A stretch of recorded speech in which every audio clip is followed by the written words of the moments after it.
औज़ुबिल्लाहि मिनश्शैतानिर्रजीम बिस्मिल्लाहिर्रहमानिर्रहीम रब्बि इश्रह ली सदरी व यस्सिर ली अमरी वहलुल उक़दतम मिन लिसानी यफ़क़हू क़ौली। जब ये पेपर कैप 6 होता था तो बच्चा आता था, ज्वाइन करता था, कहता था यार 3 पेपर दिए, पता नहीं कितने निकले ना निकले। हाफ हार्टेडली पढ़ता था। रिजल्ट आएगा फिर देखेंगे, फिर जान मारेंगे, अभी तो बस क्लास के लिए जाओ। फिर क्या होता था, रिजल्ट आता था और आपको पता है कि इकोनॉमिक्स और लॉ दोनों के पेपर ठीक ठाक खतरनाक होते थे और पासिंग रेशो भी बहुत बुरा होता था। तो होता ये था कि 30%, 40%, 30% अवाम तो कम से कम रिजल्ट के बाद ड्रॉप आउट हो जाती थी, सही है। और फिर जो रिजल्ट के बाद बच्चे बचते थे, फिर वो पूरे जोश जज्बे जुनून के साथ आगे चलते थे, ठीक है। लेकिन अब वो सिलसिला हो गया खत्म, टैक्स का पेपर ऊपर आ गया, टैक्स का पेपर इनिशियल पेपर्स में आ गया, ठीक है भाई। अब मिसाल के तौर पर किसी ने अटेम्प्ट दी हुई है, अल्लाह पाक उसको पास करे, हमारी दुआएं। लेकिन अगर अल्लाह ना करे कोई पेपर रुकता है तो भी अभी टैक्स का पेपर तो उसके साथ जुड़ा ही रहेगा, क्या ख्याल है। और जो नए आए हैं इस स्कीम में, उन्होंने तो कदम ही नई स्कीम में रखा है, तो है ही स्टार्ट में टैक्स का पेपर। तो अब तो नॉन सीरियस एटीट्यूड की गुंजाइश ही बाकी नहीं है। देखो सीधी सी बात है, अब तो डे 1 से पढ़ाई होगी, अब तो शुरू से प्रॉपर पढ़ाई होगी इंशाल्लाह, ठीक है। वही बात, पहले जाहिर सी बात है टीचर भी थोड़ा स्लो चलता था, मैं भी स्लो चलता था कि सही है अभी बच्चे का इतना ज्यादा पिकिंग एटीट्यूड नहीं है, तो रिजल्ट के बाद थोड़ी सी स्पीड बढ़ाएंगे, पहले जरा हौले हौले चलेंगे। लेकिन अब तो ऐसा कोई सीन ही नहीं है। अब हमें पता है कि ये सब्जेक्ट पढ़ना है और इस सब्जेक्ट का पेपर देना है। क्या सबको ये बात पता है? आवाज सही निकली नहीं? गुड। जब सबको ये बात पता है, इसका मतलब we will be damn serious. Our focus, our concentration will be 110% इंशाल्लाह, ठीक है। मुझे बार बार क्लास के बीच में ये ना बोलना पड़े बेटा बातें बंद, बेटा बातें बंद, बेटा आप बात कर रहे हैं, बेटा आप बात कर रहे हैं, क्योंकि देखो यहां से खड़े होकर सब नजर आते हैं कौन बात कर रहा है कौन बात नहीं कर रहा। मुझे नहीं अच्छा लगेगा कि मैं मैट्रिक इंटर के बच्चों की तरह एक एक बच्चे को पॉइंट आउट करता रहूं, जलील करूं, शर्मिंदा करूं, सीट चेंज करवाऊं, आपको भी अच्छा नहीं लगेगा, ठीक है मेरे बच्चों। तो मेरी रिक्वेस्ट ये है बच्चों, रिक्वेस्ट ये है कि 100% फोकस, अटेंशन, कंसंट्रेशन, क्योंकि this subject is the bread and butter of your profession. इस सब्जेक्ट को ना सिर्फ पढ़ना है, समझ के पढ़ना है, समझ के पढ़ना है। समझ नहीं आता पूछो, बार बार पूछो मेरे बच्चों, लेकिन समझना जरूरी है, ठीक है भाई। शुरू करें, ठीक है भाई। कल हमने जब इस सब्जेक्ट का आगाज किया, इस सब्जेक्ट के डिस्कशन का आगाज किया, तो काफी सारी चीजें हमने डिस्कस की। हैंडआउट्स मिल जाएंगे, जिनको कल नहीं मिले मेरे पास पड़े हुए, परेशान नहीं होना, हैंडआउट्स मिल जाएंगे। लेकिन अभी हम हैंडआउट्स पर नहीं आए हैं, ठीक है।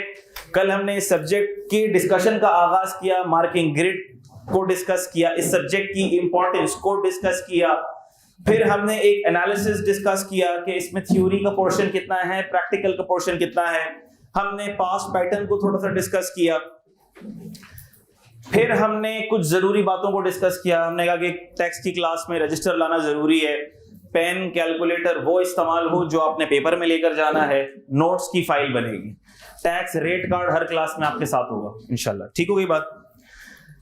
इन बुनियादी बातों के साथ हमने फिर अपने डिस्कशन का आगाज किया और हमने इनकम टैक्स के वर्ड पर डिस्कशन करना शुरू किया। हमने कहा हम स्टार्ट करेंगे, अच्छा नहीं, फिर हमने डिस्कशन किया डायरेक्ट टैक्स और इनडायरेक्ट टैक्स का। हमने कहा डायरेक्ट टैक्स क्या है, इनडायरेक्ट टैक्स क्या है, ठीक है, टैक्स कलेक्शन क्यों जरूरी है, बहुत मुख्तसर सा डिस्कशन किया हमने। और फिर हम आ गए इनकम टैक्स पर। फिर हमने इनकम टैक्स के वर्ड को डिस्कस करना शुरू किया, इनकम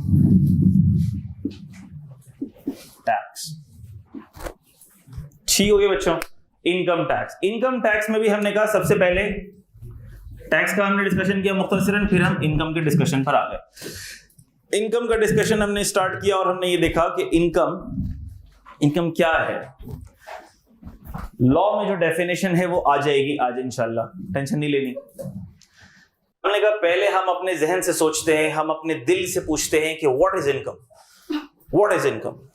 तो जब हमने अपने दिल से पूछा, अपने दिमाग से पूछा, तो दिमाग और दिल ने कहा जो आता है वो इनकम, जो इनफ्लो है वो इनकम, जो रिसीट है वो इनकम। फिर हमने क्वेश्चन किया, is every receipt your income? हमने कहा सर लग तो यही रहा है।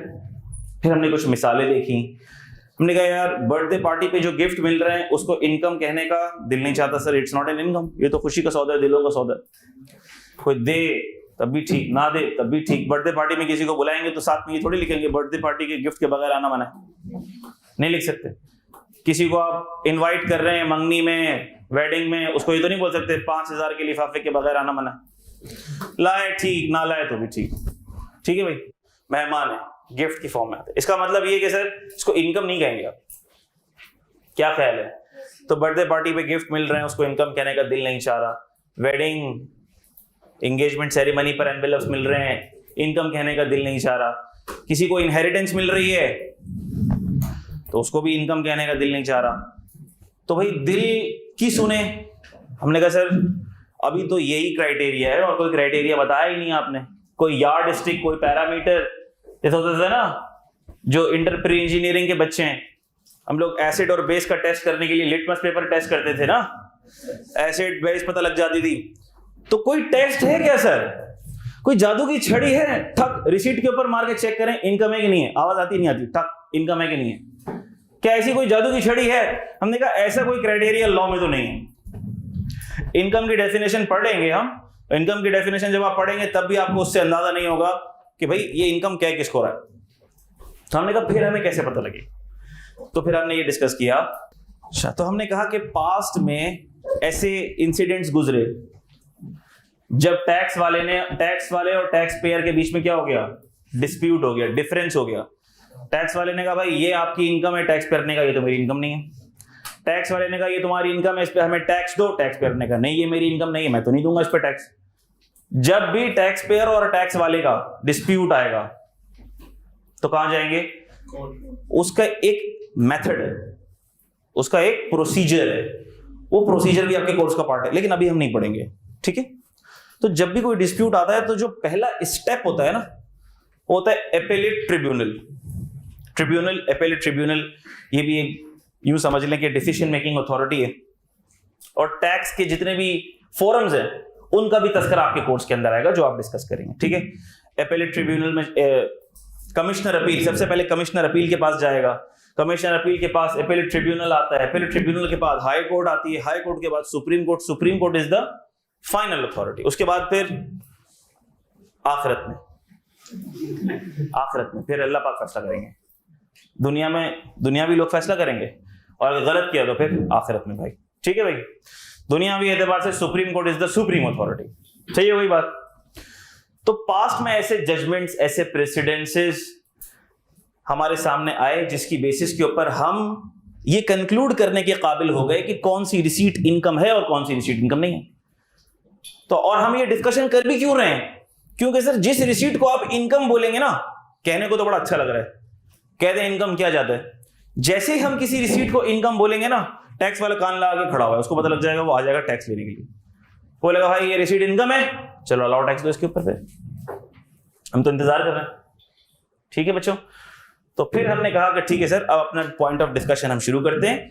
और हर वो रिसीट जिसको अभी हमारा दिल जो मान रहा है, अभी तो पैरामीटर दिल है ना, दिल और दिमाग, जिसको हमारा दिल और दिमाग इनकम मानता है, उसको हमने नाम दे दिया क्या? हमने उसको नाम दे दिया रेवेन्यू रिसीट, रेवेन्यू रिसीट। और जिसको हमने कहा अभी हमारा दिल नहीं मान रहा, कैपिटल रिसीट नाम दे दो उसको। और फिर हमने क्या लिखा था? Revenue receipt is income unless specifically exempt under Income Tax Ordinance 2001। और हमने लिखा कि भाई कैपिटल रिसीट क्या है? Capital receipt is not income unless specifically taxed as deemed income, ठीक है भाई। और फिर हमने इसकी भी कुछ एग्जांपल्स ली। हमने कहा कि सैलरी, इनकम फ्रॉम प्रॉपर्टी यानी कि rental income, income from property, rental income लिख लेना भाई। इनकम फ्रॉम प्रॉपर्टी से अभी कोई ये ना समझे कि प्रॉपर्टी बेचने से जो इनकम आती है वो इनकम फ्रॉम प्रॉपर्टी होती है, नहीं, ब्रैकेट में लिख दिया rental income, business income, capital gain, income from other sources. अभी मैं इस डिटेल में नहीं जा रहा कि हर हेड में क्या है, जाने की जरूरत नहीं है। हर हेड की इतनी तफसीली डिस्कशन आपके कोर्स में है जिसको किए बगैर आपका कोर्स कंप्लीट नहीं हो सकता। तो अभी इस डिस्कशन में जाना, सैलरी में क्या आएगा, सैलरी को सिर्फ आप क्लिक करेंगे ना, ये शैतान की आंख की तरह एक बड़ा चैप्टर खुल जाएगा। बहुत डिस्कशन है इसके अंदर, सबसे बड़ा हेड ऑफ इनकम है, ठीक है। ये सारे हाइपर लिंक हैं खतरनाक हद तक, इसलिए मैं अभी इसको छेड़ूंगा नहीं। अभी जो मुझे कॉन्सेप्ट देना है मैं वो दूंगा और आगे बढ़ूंगा, ताकि फिर हम अपने अगले पॉइंट ऑफ डिस्कशन पर आए और जल्द से जल्द किस पर आ जाए, सैलरी पर आ जाएंगे, ठीक है। वही बात हमने कही। इधर क्या क्या एग्जांपल दी थी मैंने आपको, पॉकेट मनी, गिफ्ट्स, एनवेलप पे गिफ्ट्स में डाल दो चलो, और इनहेरिटेंस एटसेट्रा एटसेट्रा, ठीक होगी बात। अच्छा, इसके ऊपर मैं आऊंगा। अभी ये बात मैंने आपको नहीं समझाई है और ना मैंने आपको ये बात समझाई है, इसके ऊपर मैं जरा आता हूं, ठीक है। अच्छा, ये बात हमने कह लिया कि sir revenue receipt is income, यानी कि जिस रिसीट को हमने इनकम का नाम देना होगा हम उसको कहेंगे क्या, रेवेन्यू रिसीट इज इनकम, और जिसको इनकम का नाम नहीं देना उसको क्या बोलेंगे, capital receipt, it is not income. अच्छा भाई, तो क्राइटेरिया क्या है, उस क्राइटेरिया को एनालाइज करने के लिए एक छोटा सा फ्रेमवर्क है, आओ मैं लिखता हूं उसको। हमने कहा receipt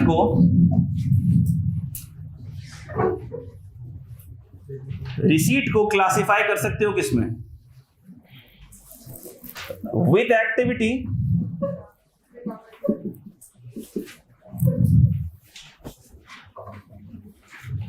without activity,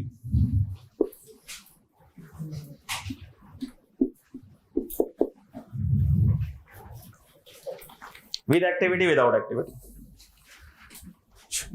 with activity को भी फर्दर दो तरह से क्लासिफाई करेंगे, इनकम जनरेटिंग एक्टिविटी,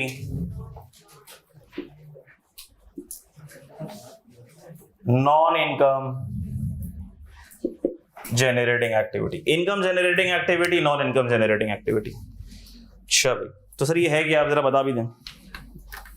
अच्छा, रिसीट मतलब सर कुछ माल आया है जेब में, भारी भारी हो गई जेब, विद एक्टिविटी, नाम से ही जाहिर है, विद एक्टिविटी सर कुछ हरकत हो रही है, और हरकत में क्या हो रही है, बरकत हो रही है, और जेब भारी हो रही है।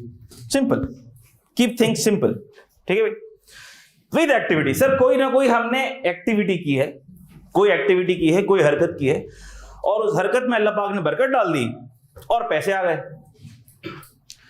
तो ये हो गया विद एक्टिविटी। अच्छा, विद एक्टिविटी में भी दो चीजें, इनकम जनरेटिंग एक्टिविटी, दूसरी non income generating activity.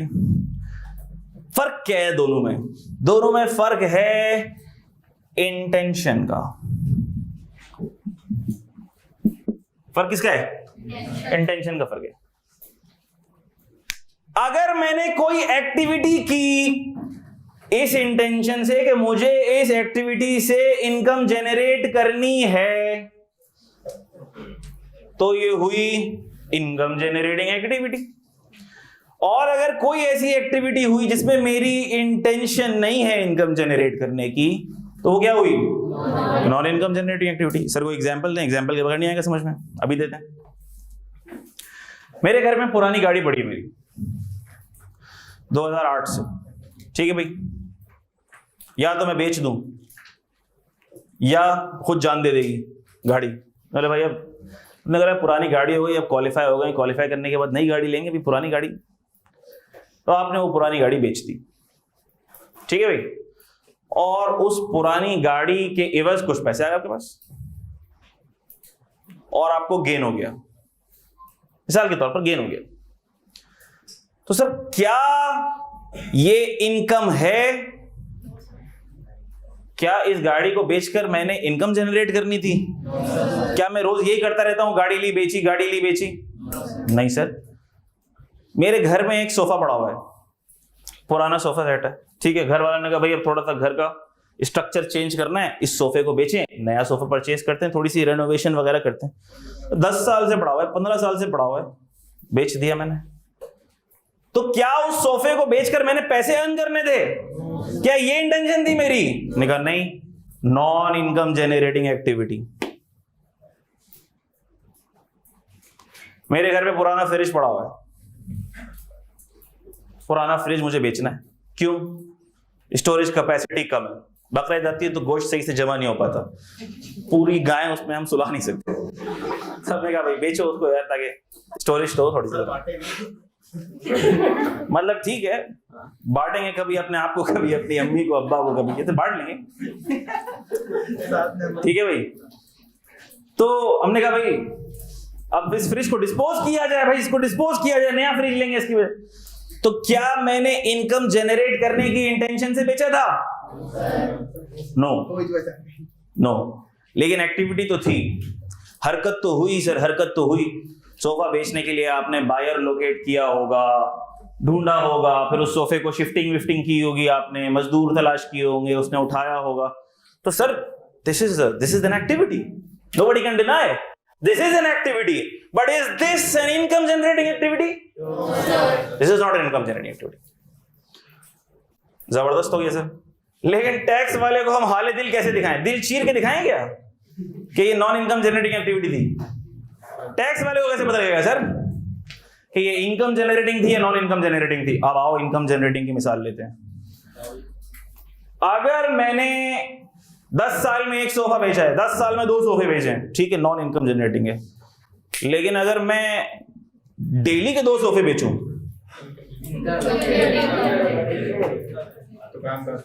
Daily के 2 सोफे बेचूं, हाँ अगर घर में बेगम का प्रेशर होगा ना, रोज सोफे चेंज करने हैं, ऐसा क्या होगा भाई? ऐसा कभी सुना है? ऐसा नहीं है सर। इसका मतलब ये कि ये आपका कारोबार है, माजरत के साथ छुपा रहे हैं आप कुछ, ये आपका कारोबार है। आप सोफा सेट परचेज करते हैं, सेल करते हैं, परचेज करते हैं, सेल करते हैं, परचेज करते हैं, सेल करते हैं। You are trader of sofa sets. Fridge daily के हिसाब से एक फ्रिज सेल कर रहा हूं, 1 2 डेली के हिसाब से। और मैं कहूं नहीं यार मेरी इंटेंशन थोड़ी है इनकम जनरेट करने की। सर पागल बना रहे हैं आप, बेवकूफ बना रहे हैं आप। डेली के 2 फ्रिज कौन सेल करता है? सर आपकी इनकम है, आपकी इंटेंशन है माजरत के साथ, this is your income generating activity. You are a dealer of fridge, deep freezers, you are a wholesaler of fridge और deep freezer, this is your main business activity. आप इसमें कारोबार करते हैं सर, इंटेंशन है इनकम जनरेट करने की। यार तुम्हें कैसे पता लगा? सर सीधी सी बात है, आप चेक तो करें, डेली का एक फ्रिज, यानी कि कुछ क्राइटेरिया बन रहा है जहन में। हाँ सर डेली का एक फ्रिज, फ्रीक्वेंसी कितनी ज्यादा है सर? फ्रीक्वेंसी कितनी ज्यादा है? महीने में 30 ट्रांजैक्शन 40 ट्रांजैक्शन हो रही है आपकी, फ्रीक्वेंसी कितनी ज्यादा है? अच्छा यार तुम पकड़ लेते हो, अब मैं काम करूंगा, महीने में एक ही ट्रांजैक्शन करूंगा, 50 फ्रिज एक साथ ही बेच दूंगा। नहीं सर, रुके। इसका मतलब कि not only frequency, quantity is also a factor which we need to consider. तो हमने कहा 2 चीजें, 2 इंडिकेशंस आपको मिलेंगी आमतौर पर, फ्रीक्वेंसी और quantity.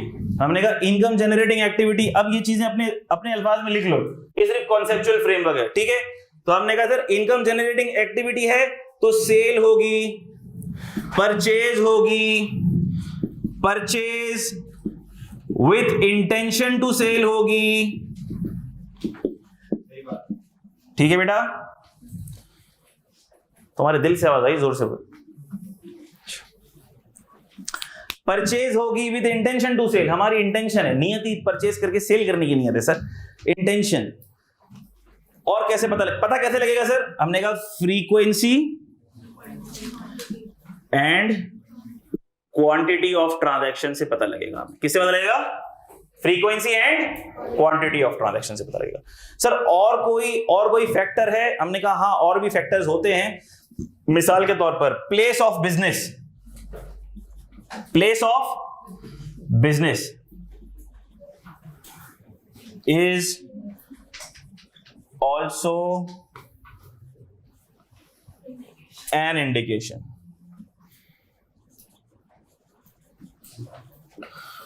Place of business is an indication. लेकिन क्या अगर किसी का प्लेस ऑफ बिजनेस ना हो तो वो बिजनेस कर सकता है? सर कोविड के अंदर तो हमने देखा ही यही, लोग घरों से बैठ के काम कर रहे हैं। क्या ख्याल है? घरों से बैठ के किसी ने अपने घर के अंदर एक कमरे के अंदर छोटा सा ऑनलाइन स्टोर खोला हुआ है, उसके अंदर इन्वेंट्री स्टोर की हुई है, वहीं से ऑनलाइन ई कॉमर्स स्टोर के ऊपर सेल करता है, परचेज करता है, सेल करता है, परचेज करता है, सेल करता है। कोई बिजनेस नहीं, कोई ऑफिस नहीं, कोई वेयर हाउस नहीं। तो क्या हम कहेंगे उसकी इंटेंशन है या नहीं है? yes, बिल्कुल है। इसका मतलब यह है कि sir place of business is an indication, but this is not a sole determining factor. इसकी बेसिस पे आप ये नहीं कह सकते कि ये इसकी इंटेंशन है या नहीं है। क्या बात समझ आती है? बहुत से लोग होते हैं घर से काम कर रहे होते हैं, ठीक है। कितने लोग होते हैं अपने घर के अंदर ही छोटा सा वेयर हाउस बनाया हुआ होता है, वहां से ट्रेडिंग कर रहे होते हैं, ठीक है। गाड़ी, कितने लोग होते हैं एक गाड़ी खरीदी, घर में रखी, डेंटिंग पेंटिंग की, बेच दी, फिर एक गाड़ी खरीदी, डेंटिंग पेंटिंग की, फिर बेच दी। उसके लिए ना कोई गैराज है ना कोई शोरूम है, लेकिन चल रहा है काम उनका, महीने के 1.5 लाख 2 लाख 3 लाख बना रहे हैं मजे से। तो क्या ख्याल है, कर सकते हैं? बिल्कुल कर सकते हैं। लेकिन हमने कहा कि place of business is also an indication कि उसकी इनकम जनरेटिंग एक्टिविटी है या नहीं है। अब ये टेस्ट ये सिर्फ गुड्स के ऊपर अप्लाई थोड़ी होता है। क्या ख्याल है सर? ये तो गुड्स पे भी अप्लाई हो सकता है और ये सर्विसेज पे भी अप्लाई हो सकता है। गुड्स पे भी अप्लाई हो सकता है और सर्विसेज पे भी अप्लाई हो सकता है। क्या ख्याल है? yes, sir. मिसाल के तौर पर मेरी फर्म है और मेरी फर्म सर्विसेज प्रोवाइड करती है, ऑडिट सर्विसेज देती है, टैक्सेशन सर्विसेज देती है, कितने लोगों को देती है, ठीक है भाई। तो ये हमारी फ्रीक्वेंसी आप देख लें कितनी है सर्विसेज देने की। लेकिन अगर मैंने ऐसे ही कभी किसी के लिए इंडिविजुअल कैपेसिटी के अंदर कोई रिटर्न फाइल कर दिया तो ठीक है सर, ये this is not my income generating activity, मेरा दोस्त था मैंने ऐसे ही फाइल कर दिया, फ्री में फाइल कर दिया, चलो वही करते थे रिटर्न फाइल। क्या ख्याल है? तो हमने कहा this test holds good for goods as well as services. Simple as easy as that. और सर्विसेज तो कितने लोग अब देते ही घर से, ऑनलाइन के बाद, जूम के ऊपर, स्काइप के ऊपर। क्या ख्याल है? माइक्रोसॉफ्ट टीम्स के ऊपर कंसल्टेंसी हो रही है, दे रहे हैं सर्विसेज। कितने फ्रीलांसर हैं घर से बैठ के सर्विसेज दे रहे हैं, बुक कीपिंग कर रहे हैं। क्या ख्याल है? कितनी बड़ी मार्केट है यार फ्रीलांसिंग की, कर रहे हैं सर। तो income generating activity test of intention. और इंटेंशन कैसे टेस्ट होगी? फ्रीक्वेंसी क्वांटिटी से, ठीक है भाई। इसकी एग्जांपल्स भी आपने लिख ली, sale purchase of goods, purchase with intention to resale, frequency और क्वांटिटी ऑफ ट्रांजैक्शन। ये सारी बात अपने पास नोट कर ली आपने? ठीक है भाई। तो अगर कोई रिसीट, अब सुनना जरा देखो, कोई रिसीट जेनरेट हुई विद एक्टिविटी और वो है इनकम जनरेटिंग एक्टिविटी, तो सर वो रिसीट है रेवेन्यू रिसीट। वो रिसीट क्या है? Revenue receipt. और हमें पता है revenue receipt is income. Revenue receipt is income. Revenue receipt is income. Good. चलो अब आ जाओ इधर, non income generating activity. No intention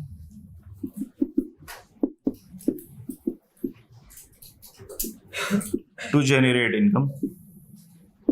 उसकी एग्जाम्पल क्या हो सकती है? सेल ऑफ पर्सनल एसेट्स,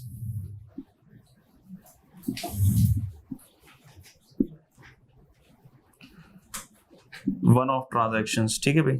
जाहिर सी बात है पर्सनल एसेट रोज रोज तो नहीं बेचते। सेल ऑफ पर्सनल एसेट, मैंने अपना कोई भी पर्सनल एसेट बेच दिया। अब सुनना जरा, कितनी इंटरेस्टिंग बात बता दी मैंने, कितनी इंटरेस्टिंग बात बता दी मैंने आपको बोला था कि ये subject this deals with the common man, इसीलिए इस सब्जेक्ट की बहुत डिमांड है। जहां तुम जाओगे, जिस महफिल में जाओगे, तुमने बोला मैं सीए का स्टूडेंट हूं, टैक्स की बातचीत शुरू हो जाएगी। क्या ख्याल है, टैक्स ज्यादा नहीं लगा दिया इमरान खान ने? आपको कख कुछ नहीं पता लगा भी है कि नहीं लगा। आपने बोला भाई अभी तुम एएफसी करके आए हो, मुझे क्या पता, अब बोल भी नहीं सकते उसको, इंप्रेशन अच्छा नहीं पड़ेगा। अब देखो कितना इंटरेस्टिंग कॉन्सेप्ट है and how practical this is. This cell phone, is this my personal asset? Yes. Can I sell this cell phone? Yes. हो सकता है कि मैंने इसे 50,000 का खरीदा था और मैं इस भाई को 70,000 का पहना दूं. क्या ख्याल है इसके फजाइल बता के? मतलब यार पहले ठीक है, पहले मेरे पास आने से पहले this was an ordinary phone, now this is a phone of a tax teacher. यार you should buy it in 70,000. हमने फजाइल बता के पहना दिया 70,000 में, 20,000 का गेन हो गया. मैं रोज रोज सेलफोन थोड़ी बेचता हूं. कभी बेच दिया मैंने, नया खरीदना था मुझे Z Fold 3 तो बेच दिया. Sale of personal asset. क्या ख्याल है? No intention to generate income किस में फॉल करेगा? सर रिसीट तो है, एक्टिविटी भी हुई, ढूंढा तलाश किया, कौन लग रहा मासूम, कौन लग रहा सीधा साधा, किसको पहना सकते हैं विद एक्टिविटी. सर आपकी एक्टिविटी भी इन्वॉल्व है, लेकिन सर नॉन इनकम जनरेटिंग है. इंटेंशन नहीं थी इनकम जनरेट करने की. No intention to generate income. मेरे दोस्त का कारोबार थोड़ी है बच्चे ढूंढ ढूंढ के सेलफोन पे ना तो फिरूं. नहीं sir, no intention to generating. Sale of a personal asset. मिसाल के तौर पर ये आपका पर्सनल एसेट, आपने सेल कर दिया. मेरी पर्सनल कार है, पर्सनल कार है. मिसाल के तौर पर जब मैंने ली होगी 5 लाख की ली होगी 6 साल पहले, 7 साल पहले. अब कार के रेट्स कितने बढ़ गए. आज बेचने जा रहा हूं 6 लाख में बिक रही है. होता है ना बहुत से लोगों के साथ. इतने साल इस्तेमाल किया फिर भी बेच रहे हैं, कॉस्ट से ऊपर ही जा रही है. गेन हो गया. Sale of a personal asset with activity है. हाँ सर एक्टिविटी तो इन्वॉल्व है. Income generating, non income? Non income. क्यों नॉन इनकम? सर आपकी इंटेंशन नहीं थी इनकम जनरेट करने की. Sale of a personal asset one off transaction है, रोज रोज थोड़ी गाड़ी सेल करते हैं आप. तो सर जो इस कैटेगरी में फॉल करेगी वो क्या होगी? Capital receipt. यानी कि मेरे सेलफोन बेचने पर जो मुनाफा आया मुझे उस पर टैक्स, जो मेरी पर्सनल गाड़ी सेल करने पर गेन आया मुझे उस पर टैक्स नहीं देना. और आप कितने लोग ऐसे देखोगे वो बोलेंगे यार इस दफा गाड़ी बेची बेटा टैक्स कितना % टैक्स लगेगा. अच्छे अच्छे बड़े बड़े लोग माशाल्लाह पढ़े लिखे लोग, जाहिर सी बात है कैसे पता होगा? लॉ सबको थोड़ी पता होता है. लॉ इतना आसान लिखा भी नहीं जाता कि सबको पता लग जाए. जब तुम इनकम टैक्स ऑर्डिनेंस को सीए फाइनल में आओगे ना इंशाल्लाह ताला, जब ऑर्डिनेंस से लॉ पढ़ेंगे तब तुमको पता लगेगा कि लॉ कितना मुश्किल लिखा जाता है. लेकिन सर आप समझा रहे हैं तो सारी बातें आसानी से समझ आ रही हैं. लॉ तो आसान लग रहा है, तो मैं कौन सा लॉ पढ़ के समझा रहा हूं तुमको? लॉ देख देख के जब पढ़ोगे तो पता लगेगा कितना मुश्किल है. मतलब मुश्किल थोड़ी होगा, लेकिन अगर लॉ को बना इतना आसान दिया जाए कि हर बंदा पढ़ के समझ ले तो फिर सीए की वैल्यू क्या है? कमाओगे क्या? क्या ख्याल है? हर बंदा अपने रिटर्न खुद फाइल करने लग जाए फिर हमें कौन पूछेगा?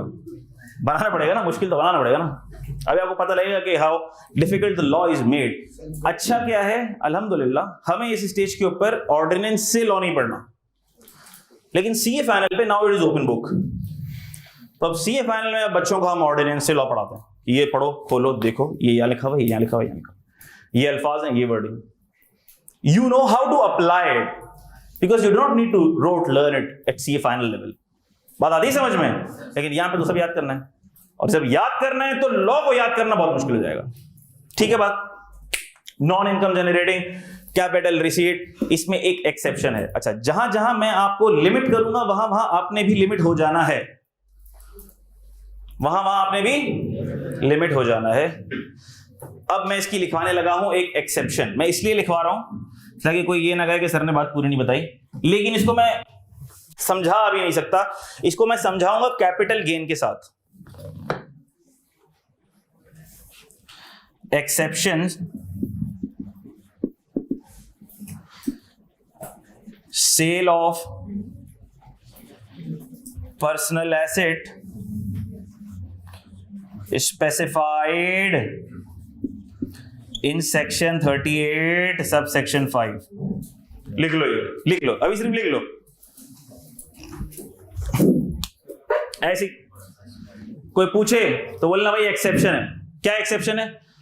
सेल ऑफ जो personal asset section 38 sub section 5 में लिखे हुए ना, वो हटा दो यार इसमें से. अच्छा सर वो भाई वो कौन से एसेट्स हैं जरा बताना. वो अभी सर ने बताया नहीं है. वो जब सर बताएंगे तब हम बताएंगे आपको.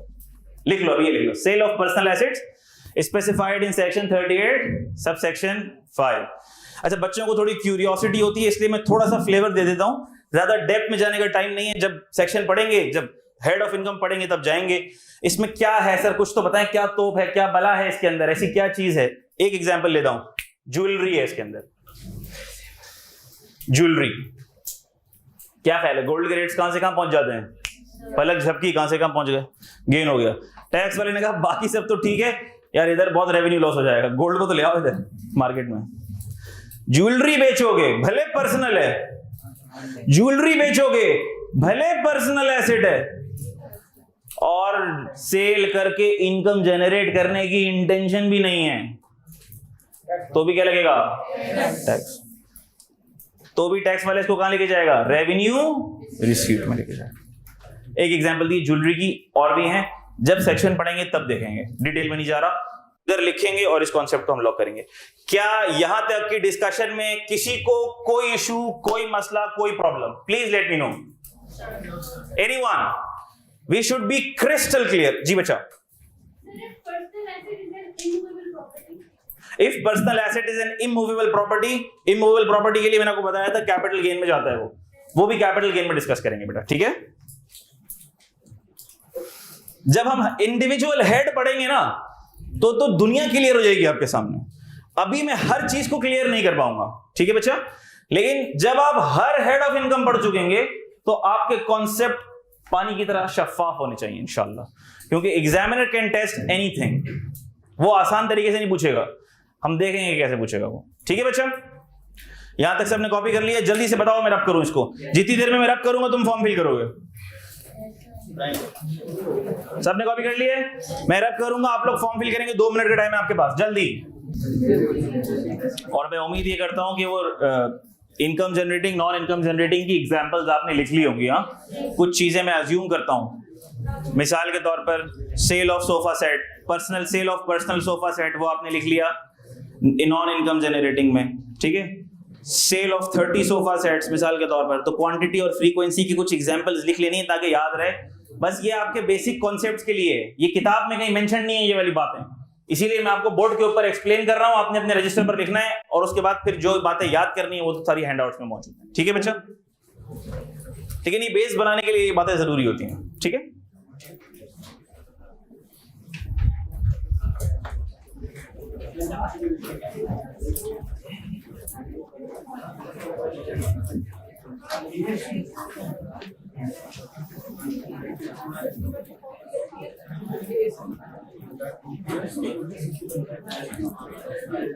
कितने बच्चों ने फॉर्म फिल कर लिया? अच्छा सॉरी, कितने बच्चों ने फॉर्म फिल नहीं किया? कर लो ना जल्दी से, जल्दी जल्दी हाथ चलाओ। अच्छा है ही नहीं, फॉर्म ही नहीं। अच्छा लेकिन बेटा क्लास के बाद जरूर कर देना, ठीक है? कितने बच्चे ऐसे हैं जो व्हाट्सएप ग्रुप के अंदर नहीं है? ऐसा क्यों मेरे बच्चों? व्हाट्सएप ग्रुप में नहीं हो तुम लोग? अच्छा, मैंने लास्ट क्लास में अपना नंबर दिया था, आप लोग क्लास के बाद मुझे टेक्स्ट करोगे और मैं आपको उस ग्रुप में ऐड कर दूंगा।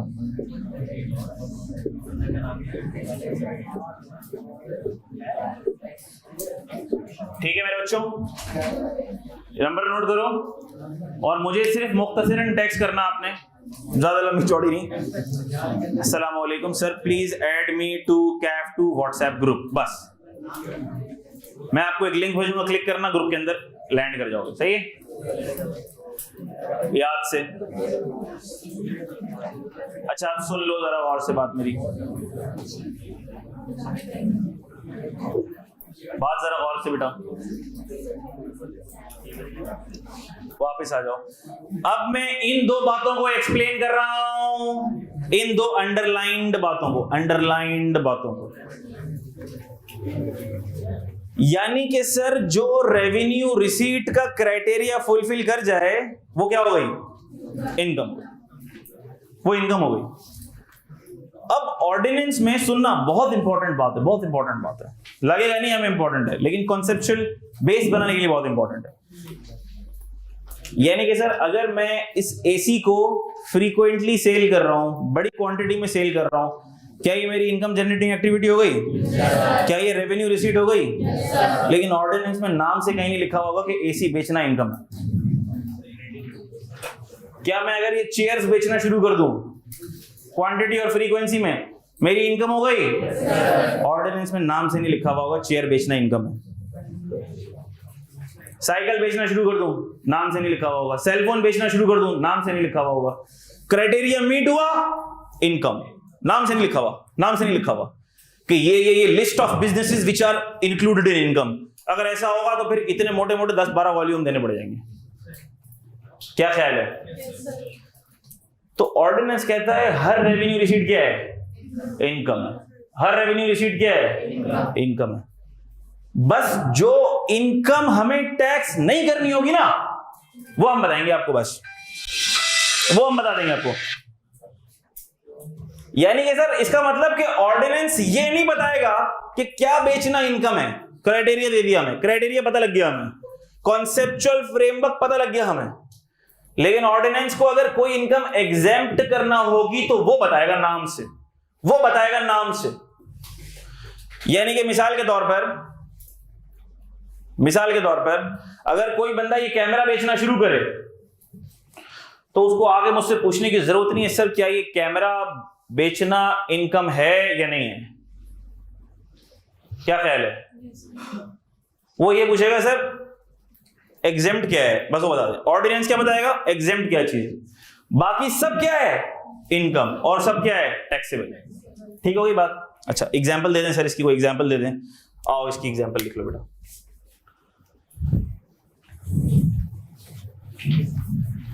एग्रीकल्चरल इनकम, इसकी एग्जाम्पल लिख रहे हैं। Agricultural income, agricultural income is exempt from income tax. ठीक है, जो इंटीरियर सिंध वगैरह से हमारे भाई बिलोंग करते हैं उनको पता होगा, तगड़ी तगड़ी फसलें कटती हैं उस पर टैक्स नहीं है। किसान का खेत होता है, लैंडलॉर्ड का होता है, जिसका भी लैंड है, जिसका भी एग्रीकल्चरल लैंड है, ठीक है, जिसकी भी एग्रीकल्चरल इनकम हो रही है। एग्रीकल्चरल इनकम का सेक्शन है जो हम आगे जाके तफसील से पढ़ेंगे। एग्रीकल्चरल इनकम में भी क्या आता है वो हमें डिस्कस करना पड़ेगा। ठीक है, किसी भी क्रॉप को आप प्रोसेस कर दो तो फिर वो एग्रीकल्चरल इनकम में नहीं आता। तो ये टेक्निकल डिटेल्स हैं, ये हम बाद में डिस्कस करेंगे। ठीक है, अभी आपके जहन में बिठाने के लिए agricultural income is exempt from tax लिख लो, और गालिबन ये है सेक्शन 41 लिख लो, रेफरेंस लिख लो। वैसे भी मैं गलत बताऊंगा तो कौन सा किसी को पता लगने वाला है। क्या ख्याल है? लेकिन चेक कर लेना भाई, ये 41 ही है, उल्टा सीधा नहीं बता रहा मैं। अच्छा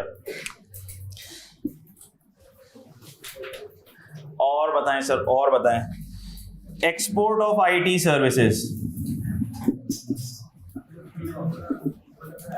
एक्सपोर्ट ऑफ आईटी सर्विसेज ऐसी एग्जांपल है, लिख लो।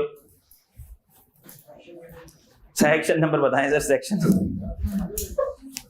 कुछ बच्चों के पास फॉर्म नहीं है, जिनके पास हैं उन्होंने भर लिए, आगे कलेक्ट कर लो खामोशी से, आ जाओ। इसका गालिबन रेफरेंस अगर आप पूछेंगे तो ये clause 133 part 1 second schedule. Sir ये पूरी चौरंगी का एड्रेस दे दिया आपने। ऐसा ही होता है टैक्स में, ऐसा ही होता है।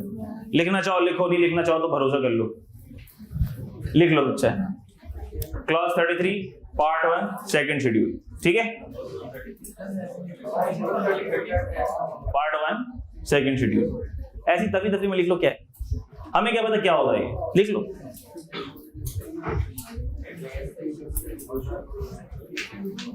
ठीक है भाई, इसका क्या मतलब हुआ सर? यानी कि आईटी सर्विसेज अगर कोई एक्सपोर्ट करता है, यानी कि पाकिस्तान से बाहर किसी को सेल करता है और उसके पास पैसे रिसीव होते हैं पाकिस्तान में, तो उसको टैक्स नहीं देना।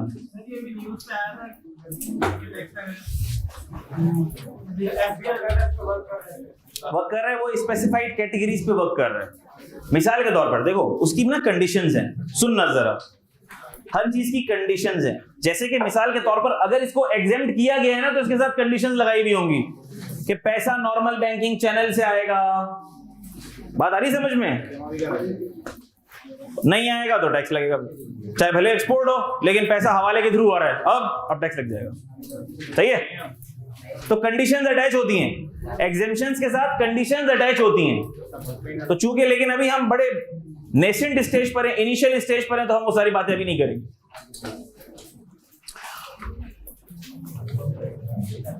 सैलरी का जब हम हेड पढ़ेंगे, जब हम सैलरी का हेड पढ़ेंगे तो हम देखेंगे pension income is exempt, obviously subject to certain conditions, subject to certain, pension is exempt subject to कुछ कंडीशंस हैं। अब वो क्या कंडीशंस हैं, जब सैलरी पढ़ेंगे तब देखेंगे, अभी से पढ़ेंगे तो फिर सैलरी पे पहुंच जाएंगे। एग्जाम्पल लिखवाई है मैंने अभी सिर्फ, ठीक है।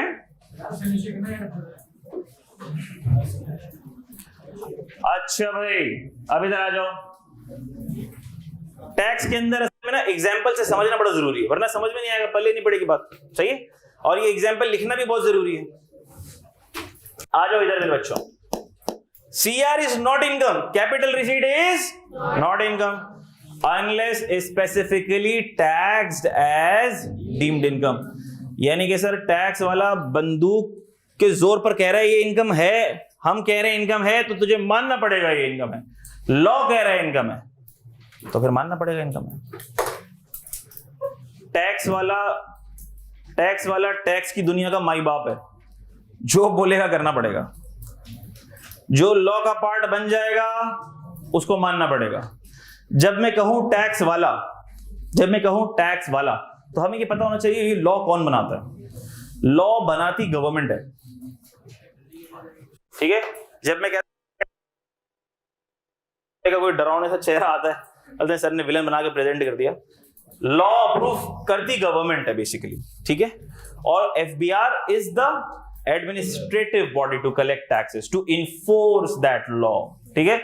तो जब मैं टैक्स वाला कहता हूं तो जाहिरी शक्ल तो FBR वाले की आ रही होती है, मूंछों वाले मोटे अंकल की आ रही होती है, लेकिन बैक एंड के ऊपर खान साहब बैठे हैं, सही है। मतलब गवर्नमेंट बैठी हुई, ऑब्वियस सी बात है, पता होना चाहिए आपको। अच्छा भाई आ जाओ, अब इसकी कुछ एग्जांपल्स देखते हैं मेरे बच्चों, इधर आ जाओ। Capital receipt is not income unless specifically taxed as deemed income, unless specifically taxed as, यहां पर देखो, यहां पर जो चीज इनकम में टैक्स वाले को ऐड करनी है वो नाम से स्पेसिफाई होगी। यहां पे सीन उल्टा था, यहां पे हमने कहा अगर रेवेन्यू रिसीट है तो वो इनकम है, टैक्स वाला नाम से स्पेसिफाई नहीं करेगा, जिसे एग्जेम्प्ट करना होगा नाम से स्पेसिफाई करेगा।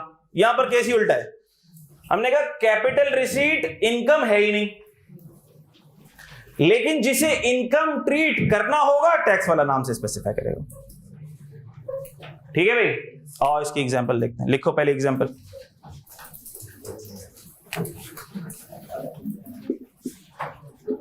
Loan received in cash is taxable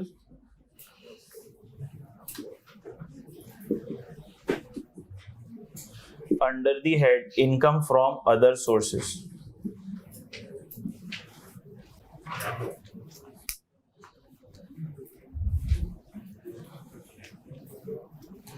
Loan received in cash is taxable under the head income from other sources, section 39। ये भी सेक्शन हम पढ़ेंगे इंशाल्लाह। ये क्या चीज है सर, ये टैक्स का क्या जालिमाना, टैक्स वाले का ये क्या जालिमाना हुक्म है, इसको जरा बयान तो करें। सुनो जरा, हम जब लॉ पढ़ेंगे, इनकम टैक्स ऑर्डिनेंस पढ़ेंगे, काफी सारी चीजें पढ़ेंगे, तो एक बात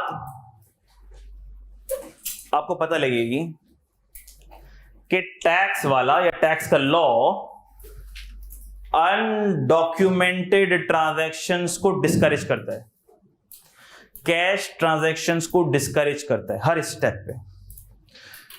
क्योंकि जब कोई कैश ट्रांजैक्शन होती है ना तो वो नेशनल रिकॉर्ड पे नहीं आती। क्या ख्याल है, मैंने ये सेल फोन इनको बेचा, इन्होंने अपनी जेब से 60,000 रुपए निकाल के मुझे दे दिए, ठीक है, मैंने वो 60,000 रुपये नाहिद गया, शॉपिंग वॉपिंग की, खाया पिया, पेट पे हाथ रखा, सो गया। किसको पता लगा? पता लगा किसी को? किसी को पता नहीं लगा। लेकिन क्या किया, जब मैंने इनको सेलफोन बेचा तो उन्होंने कहा सर माजरत के साथ आई डोंट हैव कैश। ठीक है भाई, आप पेमेंट कैसे करेंगे? Sir I will give you cheque. अच्छा ठीक है, आपका नाम क्या है सर? ठीक है, आपके नाम का चेक बना दिया। अब मैंने जब वो चेक अपने अकाउंट में डाला तो वो पैसे कहाँ आएंगे? मेरे अकाउंट में। बैंक अकाउंट के अंदर जो ट्रांजैक्शन हो जाती है, बैंक का सारा रिकॉर्ड ऑब्वियस सी बात है कि किसके पास है? गवर्नमेंट के पास है। सारे बैंक, स्टेट बैंक रेगुलेट करता है, स्टेट बैंक गवर्नमेंट का एक इदारा है। और अगर टैक्स वाला जब चाहे मेरे बैंक का रिकॉर्ड निकाल सकता है कि मुनीर साहब के अकाउंट में कितने पैसे आ रहे हैं, कहां से आ रहे हैं, क्यों आ रहे हैं, क्या ख्याल है? और फिर टैक्स वाला उस ट्रांजैक्शन को पकड़ेगा, बोलेगा मुनीर साहब ये 50,000 कहां से आए, क्या है ये? फिर मैं उसको एक्सप्लेनेशन देता फिरूंगा, activity, without activity, income generating, non income generating. ठीक है, कन्विंस करने की कोशिश करूंगा टैक्स वाले को कि भाई प्लीज मान जाओ, this is not my income. तो क्या होगा? या वो मान जाएगा या वो नहीं मानेगा, यही होगा ना? या वो मान जाएगा या नहीं मानेगा, कन्विंस करना पड़ेगा। तो टैक्स वाले को कन्विंस करने के मार्केट में बहुत सारे तरीके चलते हैं, ठीक है ना? Quaid-e Azam is one of those methods, ठीक है? हाँ, बात आती समझ में? तो बात ये है कि ये बात की बातें सारी की सारी। लेकिन अभी कहने का मकसद ये है कि जब हम लॉ पढ़ेंगे तो हम ये देखेंगे कि लॉ का आम मिजाज है किसी भी कंट्री के अंदर, जब भी टैक्स के लॉज बनाए जाते हैं तो कैश ट्रांजैक्शंस को डिस्करेज किया जाता है। अभी बल्कि जो लेटेस्ट अमेंडमेंट आई है ना टैक्स लॉज के अंदर, जो लेटेस्ट अमेंडमेंट आई है अभी कुछ दिनों पहले, उसके अंदर ये आया है कि जो कंपनीज हैं वो सारी पेमेंट करेंगी डिजिटल चैनल के through, bank to bank transfer करेंगी, ऑनलाइन ट्रांसफर करेंगी, चेक भी नहीं, ऑनलाइन ट्रांसफर करेंगी। FATF की ग्रे लिस्ट से निकलने के चक्कर में ये सारे के सारे मेजर्स जाहिर सी बात है अडॉप्ट करने पड़ रहे हैं। लेकिन बाहर तौर इकोनॉमी को डॉक्यूमेंट करने के लिए और लोगों को पकड़ने के लिए और उनकी इनकम पे टैक्स लगाने के लिए बैंकिंग चैनल को कंपलसरी करना पड़ेगा। क्या ख्याल है? मिसाल देता हूं मैं, ये जो लिखा हुआ है ना, loan received in cash is taxable under the head income from other sources. मिसाल के तौर पर मैंने एक गाड़ी परचेज की, किया स्पोर्टेज, कितने की चल रही है मार्केट में आजकल? 56 लाख, 56 लाख रुपीस की मैंने गाड़ी परचेज कर ली, किया स्पोर्टेज। ठीक है भाई, मुनीर साहब के पास किया स्पोर्टेज आ गई, टैक्स रिटर्न के अंदर किया स्पोर्टेज। अच्छा, टैक्स वाला आ गया, भाई ये पैसे कहां से आपके पास, ये पैसे कहां से, इतने पैसे आपके पास? आपके पास तो, आपकी तो इनकम नहीं है इतनी। मैंने लोन लिया, मैंने क्या लिया? लोन लिए। लोन ले सकते हैं किसी से? हाँ ले सकते हैं। तो टैक्स वाले पूछेगा दिखाओ जरा कहाँ है, बैंक स्टेटमेंट दिखाओ, किससे लोन लिया तुमने, कहां से आए? ये दोस्त है मेरे, ये दोस्त मेरे बहुत अच्छे दोस्त हैं, मैंने इनसे 56 लाख रुपीस ले लिए। लगा अल्लाह पाक आपको ही देता है ऐसे दोस्त, हमारे पास तो नहीं होते। पाकिस्तान में तो नहीं पाए जाते, दुनिया में तो नहीं पाए जाते, आपके पास ही। मैंने कहा दिया, इसने लोन दिया, बैंक स्टेटमेंट दिखाओ कहाँ है। बैंक स्टेटमेंट में थोड़ी, बैंक से थोड़ी लिया मैंने, भाई जेब में लेके घूम रहे थे 56 लाख रुपए जेब में लेके घूम रहे थे। मैंने कहा क्या करोगे इतने पैसों का? सर मैं तो ढूंढ रहा हूँ किसी को लोन दे दूं, ये ले आप ले लें। इससे लोन लिया मैंने। गाड़ी एसेट डेबिट, क्या किया स्पोर्टेज, liability credit, loan to mister, नाम क्या बेटा? Farooq, loan payable to mister Farooq, credit. क्या ख्याल है, टोपी फिट कर दी? पैसे कहां से आए? गोलमोल कर दिया, पैसे का तो रिकॉर्ड ही नहीं है, बैंक स्टेटमेंट के अंदर तो पेयर ही नहीं हो रहे। अब मैं इस भाई को पैसे वापस करूं ना करूं, लेकिन सर क्या आपने वाकई में लोन लिया था? अरे पागल हो गया कि इतने सारे पैसे लेके कहां से घूमेगा बच्चा? मैंने पढ़ाई होंगी प्राइवेट ट्यूशंस, बच्चों ने कैश में पैसे दिए, मैंने छुपा लिए, बताया ही नहीं किसी को इनकम है, ना किसी को बताया इनकम है, ना उस पर टैक्स दिया। जो इनकम आप छुपा लो उस पर टैक्स ना दो, उसको कहते हैं ब्लैक मनी। क्या ख्याल है? होता है ना, बहुत से लोग होंगे, उनके अब्बा उनके चाचा दुकान चला रहे हैं, शॉप पे बैठे हुए, सेल आई, कैश में सेल आई, जेब में लिए, घर आ गए, खर्चा कर दिया। किसी को बताने की जरूरत है सेल हुई है यार, लेकिन आपकी दिन की 5 लाख रुपए की सेल हो रही है, आप FBR को नहीं बता रहे हो? पागल है सर, FBR को बताएंगे, पागल है, टैक्स देंगे। 5 लाख रुपए की सेल हुई, आए घर में पैसे, खर्च हो गए। स्कूल की फीस, कॉलेज की फीस, घर का राशन, ये वो सारी चीजें खत्म, पैसे खत्म। हम पागल है, बैंक में डलवाएंगे, बैंक में डलवाएंगे, टैक्स वाले को पता लगेगा अंकल के 5 लाख रुपए आ गए दिन के। जैसे ही बैंक में डलवाएंगे एफबीआर एक्टिव। क्या ख्याल है? नेशनल रिकॉर्ड पे आ जाएगा। हम छुपाना भी चाहेंगे तो फिर नहीं छुपा सकते, फिर उसको दिखाना पड़ेगा ये कहां से आए पैसे। क्या ख्याल है? तो इन कैश ट्रांजैक्शंस को डिस्करेज करने के लिए जगह जगह टैक्स वाला ऐसे रूल, ऐसे रेगुलेशन बनाएगा कि इसको डिस्करेज किया जाएगा। तो ये इसीलिए है क्योंकि जब भी कोई बंदा कहीं भी फंसेगा, जब भी कोई बंदा कहीं भी फंसेगा, वो यही बोलेगा मैंने इससे लोन लिया कैश में, मैंने इससे लोन लिया कैश में, मैंने इससे लोन लिया कैश में, पकड़ लो। और लोन वो सारी जिंदगी के लिए लोन लिया है, आखिरत में वापस करूंगा। टैक्स वाला क्या करेगा बेचारा? वो बोलेगा अच्छा ठीक है आपका मामला, अल्लाह का मामला, आप जान। लेकिन बेचारे को टैक्स नहीं मिलेगा। तो उसने बोला अच्छा तू अगर किसी से लोन लेगा ना कैश में, तो वो हम तेरी इनकम का पार्ट बना देंगे। तू लाख एक्सप्लेनेशंस देता रहे कि लोन है नहीं है नहीं है। लोन लेना है बैंकिंग चैनल के थ्रू ले, ताकि हमें भी तो पता लगे कौन दे रहा है, फिर हम उसको गिरबान पकड़ लेंगे। तेरे पास 56 लाख कहां से आया? तेरे पास 56 लाख कहां से आया? अब कैश लोन रिसीव हुआ, किससे रिसीव हुआ? मिस्टर XYZ से रिसीव हुआ, हु इज देयर? लेकिन जब बैंकिंग चैनल इस्टेब्लिश हो गया तो किसी भाई के बैंक अकाउंट से निकले और आपके बैंक अकाउंट में आए, तो उस भाई का बैंक अकाउंट नंबर भी ट्रेस हो गया। अब एफबीआर इसके पास पहुंचा, भाई आपके पास पैसे कहां से? क्या ख्याल है? समझ आती है बात? तो पहली बात तो ये कि बैंकिंग चैनल के थ्रू इतना अच्छा है नहीं कि मेरे को कोई लोन देगा, इसीलिए जगह जगह पर ऐसी कंडीशंस आ गई। तो पहले क्या होता था? पहले यही होता था जब तक ये लॉ नहीं था। आपके पैसे कहां से है? इस भाई ने कैश में लोन दिए। आपके पास कहां से है? इसने कैश में लोन दिए। आपके पास कहां से है? इसने कैश में लोन दिए। आपके पास कहां से है? मेरे अब्बा तो वडेर हैं। एग्रीकल्चरल इनकम, पकड़ लो जो कर सकते हो कर लो। टैक्स कहां से आएगा? हाथ में टैक्स आएगा कहां से? मुल्क चलेगा कैसे? खान साहब कैसे मुल्क चलाएंगे कैसे खान साहब? हाँ अच्छा भाई, उम्मीद करता हूँ ऑनलाइन वाले बच्चों को आवाज आ रही है। अच्छा भाई,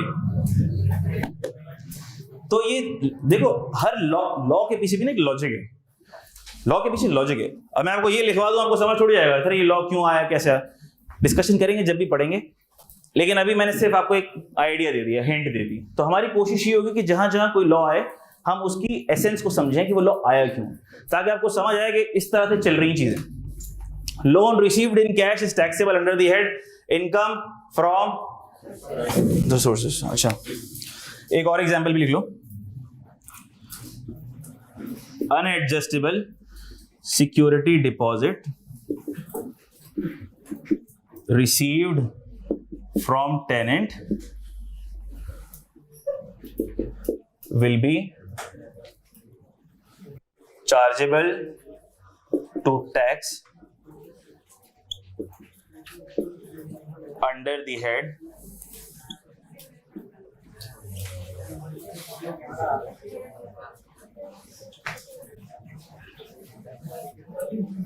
will be, इसको यहाँ पे एक और बात लिख दो, will be treated as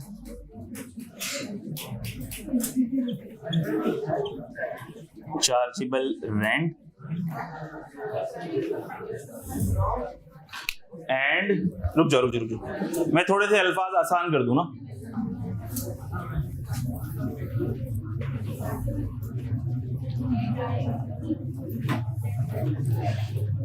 will be,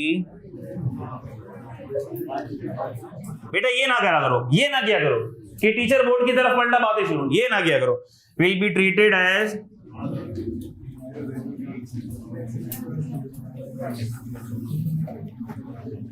chargeable rent, taxable under the head IFP, income from property. ये लिख लो, मैं रीड कर रहा हूं, देखो मैं रीड कर रहा हूं, फिर नहीं पूछना सर आपकी राइटिंग नहीं समझ आ रही। अनएडजस्टेबल, शॉर्ट फॉर्म लिखा है मैंने, UNADJ लिखा है, आप पूरा लिख लो। Unadjustable security deposit received from tenant will be treated as a chargeable rent taxable under the head IFP.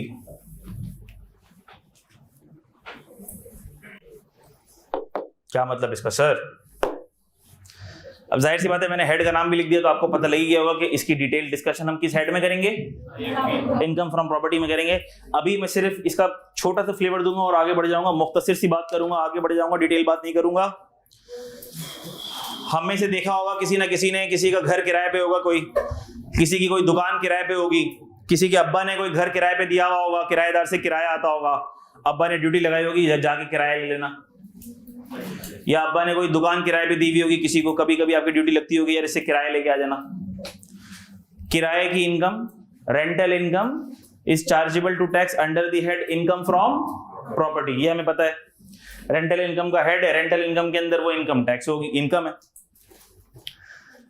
अच्छा, लेकिन जब भी किसी किराएदार को घर किराए पे दिया जाता है या शॉप किराए पे दी जाती है, उससे एक सिक्योरिटी डिपॉजिट भी लिया जाता है, ठीक है। हमने कहा यार हम घर तो तुमको दे रहे हैं किराए पे, लेकिन तुम्हारे बच्चे काफी शैतानी बच्चे हैं, ऐसा ना हो दीवारें रंगीन कर दें, लाइट पंखे सारे के सारे टूटे फूटे हो, जब तुम छोड़ के जाओ तो घर का तुम कबाड़ा करके चले जाओ, तो सिक्योरिटी डिपॉजिट रखा जाता है। 5 लाख रुपए आप सिक्योरिटी डिपॉजिट रखवा दो, हमारे पास आपकी अमानत है, जब आप जाओगे तो हमसे लेके चले जाना। उसका मकसद ये होता है कि अगर आपने कुछ नुकसान पहुंचाया घर को या कुछ किराया विराया नहीं दिया तो हम उसमें से कटौती करके देंगे, ठीक है। लेकिन ये जो सिक्योरिटी डिपॉजिट होती है, सिक्योरिटी डिपॉजिट का अमाउंट होता है, इसका नेचर क्या होता है? This is a sort of a loan. क्या ख्याल है? मैं एंट्री क्या बनाऊंगा? अच्छा, अकाउंटिंग कितने बच्चे थोड़ी बहुत बेसिक अकाउंटिंग पढ़ के आए हैं? गुड। कितने बच्चे बिल्कुल जीरो अकाउंटिंग पढ़ के आए हैं? जीरो इसको बोलते हैं, नेगेटिव में है, मेडिकल बैकग्राउंड से आए हैं। कितने? डबल एंट्री का कॉन्सेप्ट भी जिसको नहीं है वो हाथ उठाएंगे, जिसको डबल एंट्री का कॉन्सेप्ट भी नहीं है। अच्छा, 1 2 3 4, गुड, बता दिया। अच्छा हो, अब पूछना पड़ेगा ना, क्योंकि पेपर बेसिक लेवल पर आ गया था ना। पहले ये सवाल मैंने आज तक कभी नहीं किया, जिंदगी में पहली दफा किया ये सवाल। अच्छा, कोई टेंशन की बात नहीं है।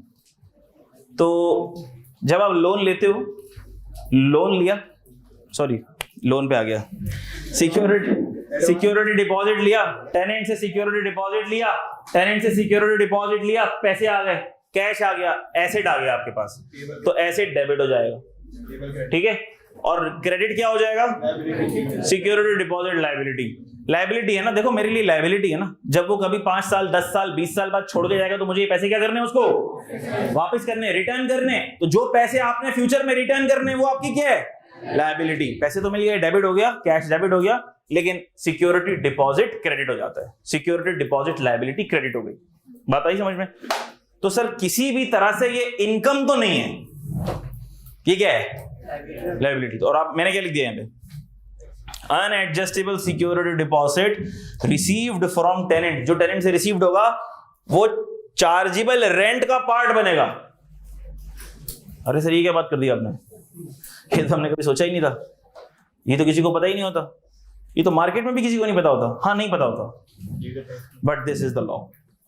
जब हम इनकम फ्रॉम प्रॉपर्टी पढ़ेंगे तो हम देखेंगे इसका ट्रीटमेंट कैसे होता है।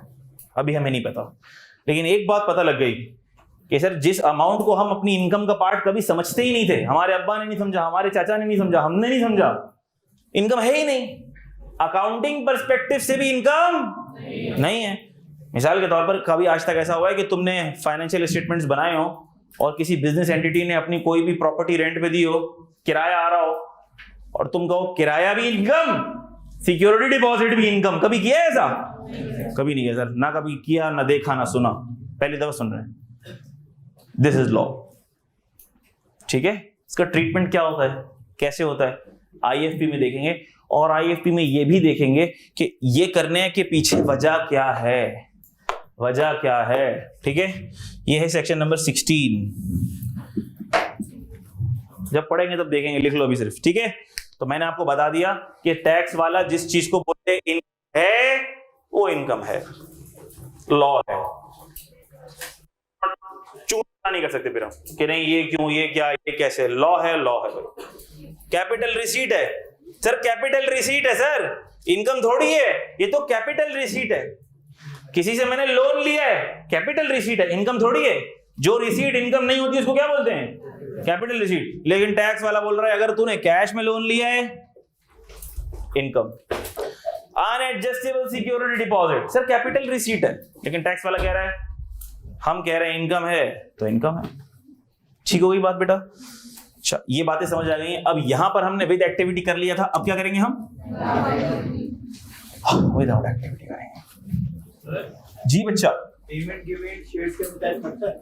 दोबारा बोलो बेटा, कोई टेक्निकल बात बोली तुमने? अगर कुछ कंपनी में एम्प्लॉयज के शेयर्स में पेमेंट देखा, टेक्निकल आ रहा है भाई तू। सैलरी का हेड जैसे ही हम पढ़ेंगे ना, सैलरी के हेड के अंदर एक टॉपिक है एम्प्लॉय शेयर ऑप्शन स्कीम, तो उसके अंदर बहुत डिटेल में ये चीज कवर्ड है। अभी तो मैं बिल्कुल भी बात नहीं करूंगा, क्योंकि आपने जो सवाल पूछा है कितने बच्चों को मुझे ये समझाना पड़ेगा व्हाट इज द शेयर, तो अभी मैं इस बात का जवाब डिले कर रहा हूं। ठीक है, विदाउट एक्टिविटी,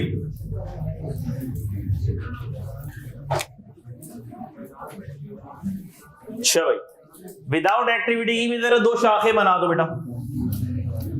इसकी शाखें बन रही हैं भाई।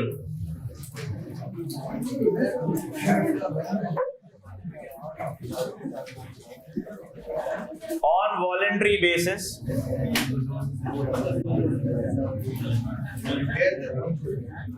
where legal right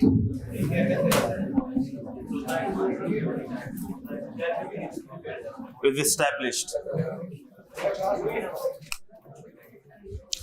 Voluntary basis, on a voluntary basis, और नंबर 2 क्या है बेटा? Where legal right is established. अच्छा, विदाउट एक्टिविटी। अब सुनना जरा, सर एक्टिविटी जब हो रही थी तो कोई हरकत हो रही थी, और हरकत में क्या हो रही थी? हरकत हो रही थी। अब आपने कहा विदाउट एक्टिविटी, इसका मतलब अब यहां पर हरामखोरी हो रही है, हरकत तो नहीं हो रही, कोई हरकत हो नहीं रही, लेकिन विदाउट हरकत क्या हो रही है? हरकत हो रही है। वॉलेंट्री बेसिस, अब वॉलेंट्री बेसिस में वो सारी चीजें आ जाएंगी। क्या? पॉकेट मनी, एनवेलप्स, ये खाली एनवेलप नहीं भाई, भरे हुए एनवेलप है, भरे हुए लिख देना। Gift, any sorts of gifts. ठीक है भाई, जबरदस्त हो गया। ठीक है, इसमें भी आएगी एक exception. Law is all about exception.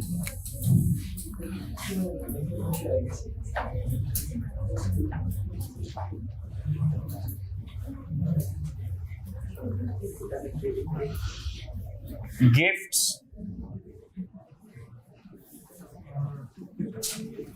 received from other than relatives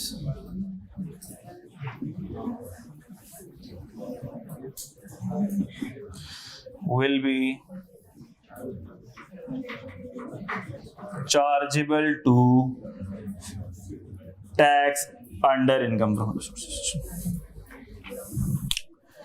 मैं रीड कर रहा हूं, जिसको नजर नहीं आ रहा वो लिख ले, बातें ना करे प्लीज। एक्सेप्शन लिखिए मैंने, exception. Gifts received from other than relative. Technical बात कर दी साहब ने, यानी कि अगर किसी ने गिफ्ट रिसीव किया अदर देन रिलेटिव, और इसको कॉमा में लिखना और अंडरलाइन भी करना, will be chargeable to tax under income from other sources. इसका मतलब ये है कि अगर मैंने किसी स्टूडेंट को खुश होकर अपना सेलफोन गिफ्ट कर दिया, क्या ये उसकी इनकम बन जाएगा? इनकम बन जाएगा सर, बिल्कुल बन जाएगा। आपका रिलेटिव थोड़ी। तो सर ये रिलेटिव है क्या? रिलेटिव रिलेटिव कौन है ये आपको बताता है सेक्शन 85 का सबसेक्शन 5। यही तो लॉ है, यही तो लॉ की मोहब्बत है। कोई चीज आसानी से थोड़ी बताएगा आपको।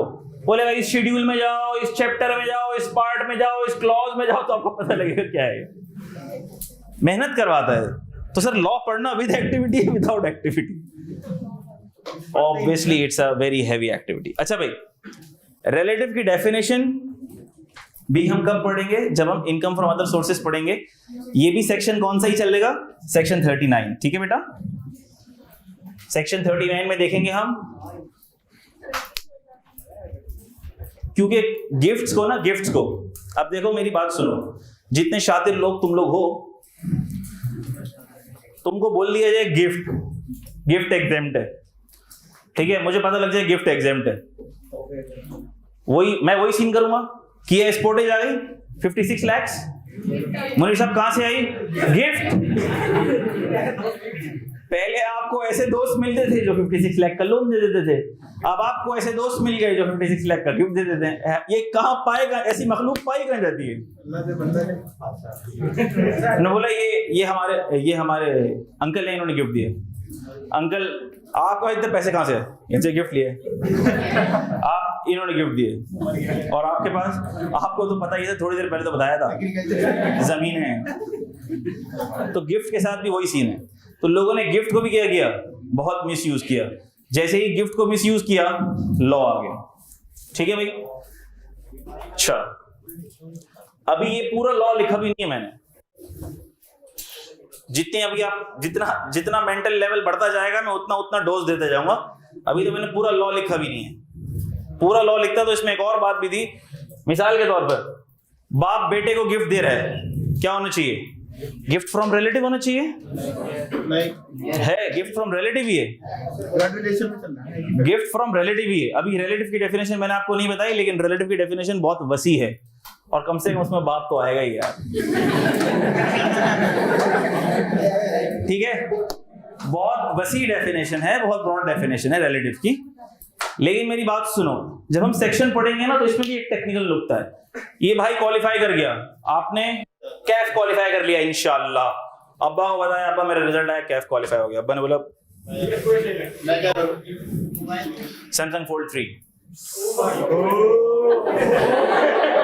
इतना फ्री नहीं करा भाई मैंने। अच्छा, गिफ्ट सैमसंग फोल्ड 3। टैक्स वाला नॉक नॉक, भाई ये आपको गिफ्ट मिला है, ये चार्जेबल टू टैक्स होगा। आपने कहा अभी सर से पढ़ा है, टेंशन नहीं लेनी। सेक्शन 39 में गिफ्ट रिसीव फ्रॉम रिलेटिव, कोई टैक्स नहीं लगता इस पे। ओह सॉरी, बाद में आते हैं। लेकिन अज्यूम करो क्वालिफाई किया इसने, अब्बा को बताया मैं क्वालिफाई हो गया। अब्बा ने बोला क्या दूं, क्या गिफ्ट दूं, कुछ नजर नहीं आ रहा। जेब में 2 लाख रुपए पड़े, चलिए ले ले। 2 लाख रुपए दे दिए, जेब में पड़े हुए थे। हो सकता है ना भाई, हो सकता है यार, हो सकता है। मतलब मसला पता है कि तुम लोग ना तसव्वुर करने लग जाते हो, फिर तुम क्लास से उठ के कहीं और चले जाते हो। भाई होगा इंशाल्लाह, होगा, ऐसा होगा, तसल्ली रखो। गिफ्ट रिसीव्ड हुआ है सर, है तो गिफ्ट, टैक्स वाला नॉक नॉक टैक्स वाला गिफ्ट, सेक्शन 39। वैसे बोला सर ने आपको पूरा नहीं लिखवाया था बोर्ड पे। सर ने पूरा नहीं लिखवाया था। अगर आपने मॉनेटरी गिफ्ट रिसीव किया है तो बैंकिंग चैनल के थ्रू होना जरूरी है। कैश में ले लिया आपने, टैक्स फ्री नहीं होना, समझ रहे हो? तो अभी मैंने ये पूरा सेक्शन नहीं लिखा। देखो पूरे सेक्शन इस वक्त मैं लिख नहीं सकता, खतरनाक बात हो जाएगी। छोटे छोटे डोज देंगे तो काम चलेगा। ठीक है, बात ये लिख लिया, नोट कर लिया जल्दी? अच्छा कर लिया, फास्ट चल रहा है, सही है। तो ये बातें आपने लिख ली। अब आ जाओ इधर। ये अभी कॉन्सेप्चुअल फ्रेमवर्क चल रहा है, ठीक है? अभी हमने कोई टेक्निकल बात तो की नहीं है, लेकिन आप देख रहे हो कि बीच बीच में सेक्शन के रेफरेंसेस आ रहे हैं, and this will slowly gradually this is making your base, ठीक है, which will be very helpful. आ जाओ सर, वॉलेंट्री बेसिस पर। लेकिन सर आप एक बात बताएं, अगर बर्थडे पार्टी है, कोई गिफ्ट ला रहा है और आप कह रहे हैं विदाउट एक्टिविटी, ज्यादती की बात नहीं है। वो बर्थडे पार्टी अरेंज करेंगे, बैलून लेकर आएंगे, अम्मा को बोलेंगे खाना पकाओ, बाजार से मार्केट से समोसे लेकर आएंगे, हम रिफ्रेशमेंट्स लेकर आएंगे। This is all activity. Activity तो है। हमने कहा किसी ने आपको बोला था एक्टिविटी करने को? खुद खुशी से की ना आपने, पहली बात। दूसरी बात, भले आपने एक्टिविटी की, चलो आपकी बात भी मान लेते हैं, क्या उस एक्टिविटी की बेसिस पे आप सामने वाले को बोल सकते हो 2000 के एनुअल के बगैर आना मना है? Yes, sir. नहीं। लेकिन जहां आप गाड़ी बेच रहे थे वहां आप सामने वाले को बोलोगे पैसे देगा तो गाड़ी मिलेगी, पैसे देगा तो माल मिलेगा। यहां पर you can not bind the next party, third party. ये वॉलेंट्री बेसिस पर है। बात आ रही समझ में? लेकिन अब जरा मिसाल को थोड़ा सा चेंज करते हैं, ट्विस्ट देते हैं। आप फर्म में गए और माशाल्लाह फर्म की जितनी सैलरी होती है, जितनी हैवी सैलरी होती है फर्म के अंदर, उसमें से भी आपने कुछ ना कुछ सेविंग कर ली। ये हंसने की बात थी। उसमें से भी आपने क्या कर ली, कुछ सेविंग कर ली, और आपने उस सेविंग से कोई प्राइस बॉन्ड खरीद लिया। हमने कहा प्राइस बॉन्ड खरीद लेते हैं, तो आपने 200 रुपए वाले, चलो थोड़ा सा लेवल बढ़ा लेते हैं, 5,000 रुपए वाले प्राइस बॉन्ड ले लिया आपने। 4, 5, 6 महीने पैसे जमा करके 5,000 वाले 2 प्राइस बॉन्ड ले लिया। 5,000 वाले 2 प्राइस बॉन्ड ले लिया आपने, कुरानदाजी हुई और आपने देखा तो इनाम निकल आया। बोला इनाम निकल आया, कितने का इनाम निकला भाई? 50 लाख रुपए का इनाम निकला। एक पल के लिए ये सोचना शुरू कर दिया हमने कि सीए ही छोड़ देते हैं, फन खरीद लेते हैं। 50 लाख का इनाम निकल आया, 50 लाख का इनाम निकल आया, और अल्लाह भला करे आप लेके फौरन भाग दौड़ते बैंक पहुंचे। बैंक वाले को बोला भाई बॉन्ड निकला है, पैसे फौरन। उसने बोला सर ये कैमरा लगा हुआ है, देख के हाथ हिलाते, मजाक था। क्या करोगे? सर अब गुस्सा आ जाएगा हमें। क्यों गुस्सा आ जाएगा भाई? तूने कौन सी एक्टिविटी की थी इस पैसे के लिए? विदाउट एक्टिविटी तो है। मैंने कहा नहीं सर विदाउट एक्टिविटी तो है, लेकिन हम सीरियस हो गए, इनाम निकला है हमारा। सर मतलब नहीं, सीरियस क्या मतलब सीरियस? तूने इसके लिए कौन सी मेहनत की थी? ये तो ऐसे ही है ना कि किसी ने तेरे को बर्थडे पार्टी का गिफ्ट दे दिया खुद की खुशी से, बैंक नहीं दे रहा। नहीं सर, लीगल राइट एस्टेब्लिश हो गया मेरा, बॉन्ड निकल आया है, लीगल राइट एस्टेब्लिश हो गया है। अब अगर मुझे पैसे नहीं मिले तो अब तो केस होगा बैंक के ऊपर, स्टेट बैंक पे केस होगा सर, हल्के नहीं आएंगे अब हम। हाँ भाई अचानक से आप बहुत भारी आ रहे हैं सर, और लीगल राइट इज एस्टेब्लिश्ड। आप बहुत ही सीरियस हो गए। जी सर हम बहुत सीरियस हो गए। हमने कहा जब आप सीरियस होंगे तो टैक्स वाला सीरियस होगा, और टैक्स वाला बोलेगा if you are serious we are also serious. तो वो बोलेगा भाई ये है रेवेन्यू रिसीट। वॉलेंट्री बेसिस पे जो पैसे मिल रहे थे वो था कैपिटल रिसीट। ठीक है, बताता हूं। ठीक है,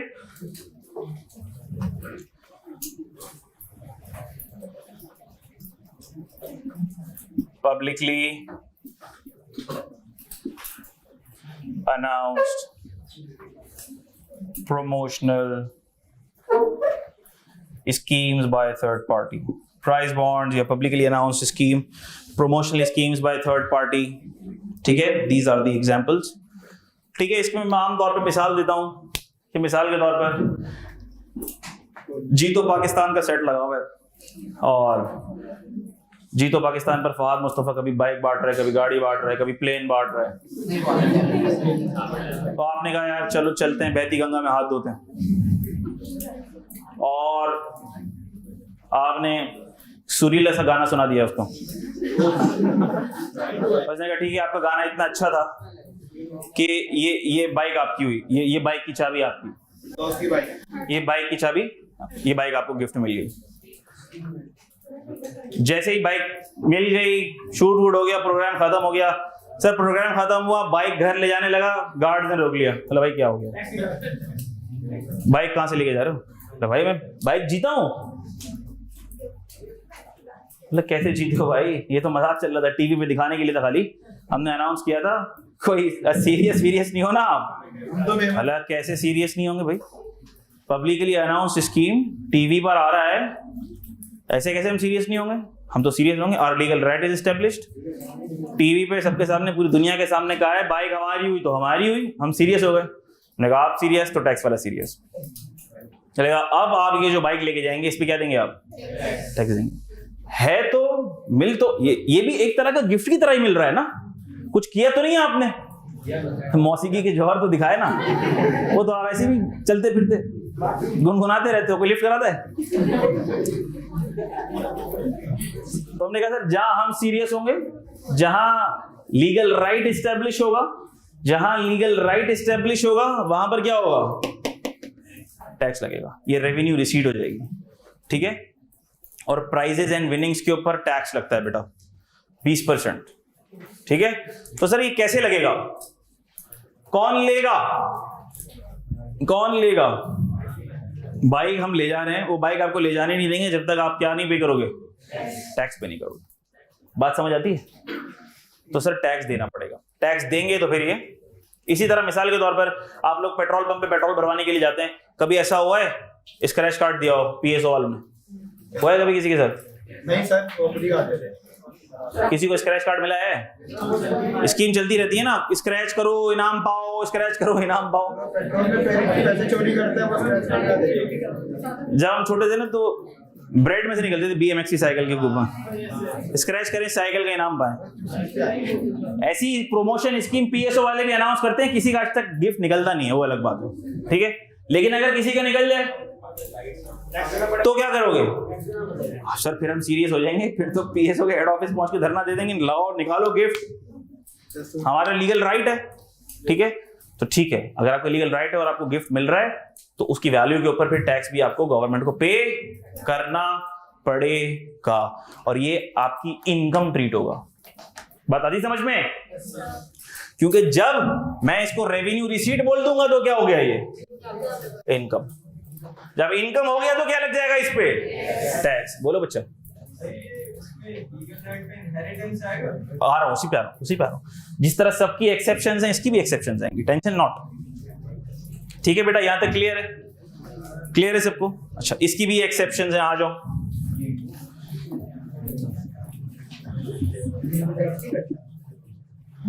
एक्सेप्शंस, शरिया राइट,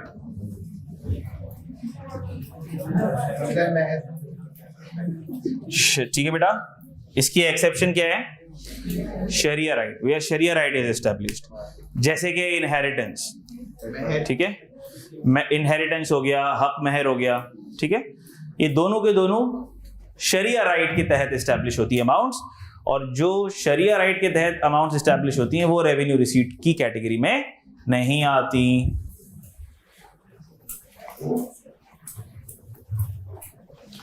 क्या ये बातें आपको समझ आती हैं बच्चों? लिख लो जल्दी से ताकि हम आगे बढ़े। इनहेरिटेंस बिना शरिया लॉ की हुई है तो हाँ, तो वो हम पढ़ेंगे, कैपिटल गेन में आता है, वो नॉन रिकग्निशन रूल में आएगा, उस पर भी टैक्स नहीं लगता। सबने लिख लिया बेटा? तो फिर रब करते हैं इसको।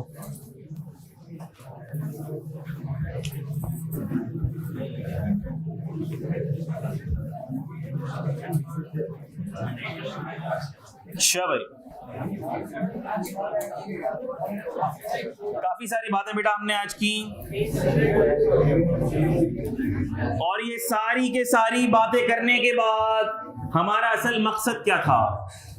इनकम। ये सारी बातें करने के बाद हमारा असल मकसद ये था कि हम इनकम के कॉन्सेप्ट को समझ सकें, क्या चीज इनकम है और क्या चीज इनकम नहीं है।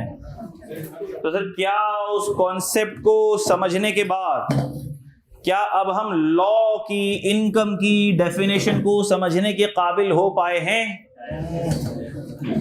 हमने कहा जी बिल्कुल हो पाए हैं। हेडिंग डालो बड़ी बड़ी, इनकम।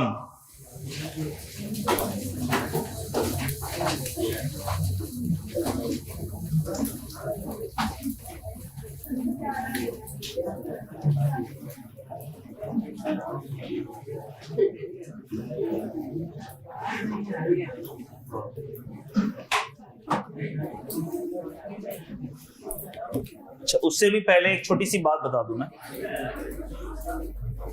जब भी हम लॉ पढ़ेंगे, जो भी डेफिनेशन पढ़ेंगे, जो जो टॉपिक पढ़ेंगे उससे रिलेटेड डेफिनेशन पढ़ेंगे। हर लॉ की तरह टैक्स में भी सेक्शन 2 डेफिनेशंस का सेक्शन है। जिन्होंने लॉ पढ़ा होगा, कंपनी लॉ वगैरह पढ़ के अगर जो आए हैं, उनको पता है कि section 2 is the section of definitions. उसमें सिर्फ डेफिनेशन ही डेफिनेशन होती है, ठीक है। तो ऐसा नहीं कर सकते हम कि सारी के सारी डेफिनेशंस एक साथ पढ़ लें। क्या ख्याल है? Yes sir. सारे डेफिनेशन एक साथ पढ़ ही नहीं सकते। तो जब जो टॉपिक आएगा उससे रिलेटेड डेफिनेशंस पढ़ेंगे। ठीक है वही बात। डेफिनेशंस जब हम लॉ की पढ़ेंगे हमें पता लगेगा कि डेफिनेशन की कुछ इकसाम है। ठीक है भाई, जो लॉ की डेफिनेशंस हैं, एक है आपके पास इंक्लूसिव डेफिनेशन।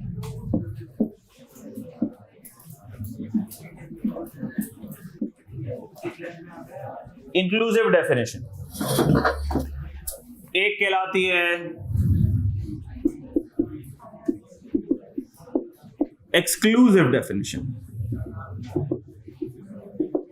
इंक्लूसिव डेफिनेशन और क्या मतलब होता है इसका?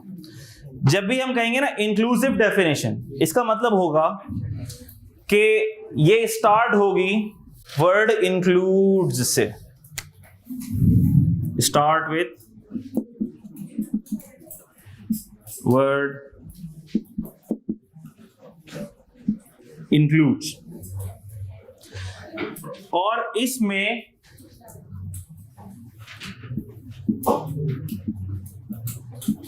डिक्शनरी सेंस,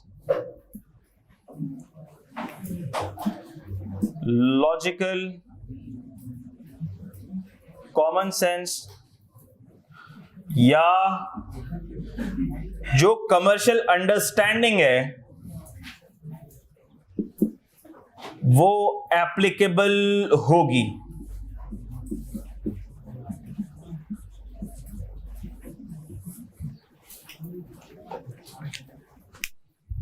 फिर से रिपीट कर रहा हूं बेटा, बातें नहीं चलेंगी बच्चा। सबसे लास्ट स्ट्रॉ प्लीज।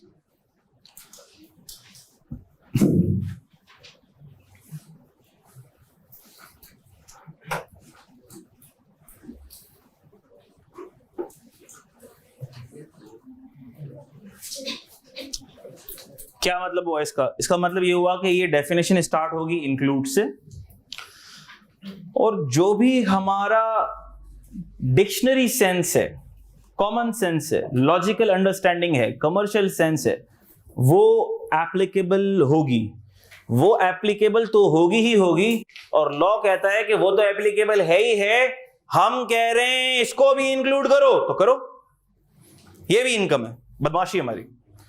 मिसाल के तौर पर इनकम की डेफिनेशन ऐसे शुरू होगी, income includes any amount chargeable to tax and includes any amount subject to collection or deduction of tax at source। तो अब क्या है, फिर इसके बाद फरमाइशी लिस्टें शुरू हो जाएंगी। इनकम वो तो है जो आपके हिसाब से इनकम है, ये भी इनकम है, ये भी इनकम है, ये भी इनकम है, ये भी इनकम है।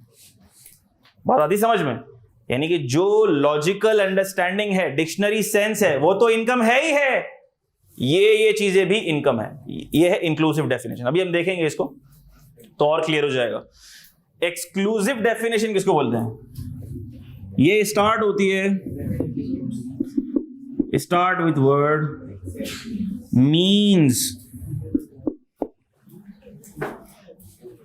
मीन्स से शुरू होगी, मीन्स।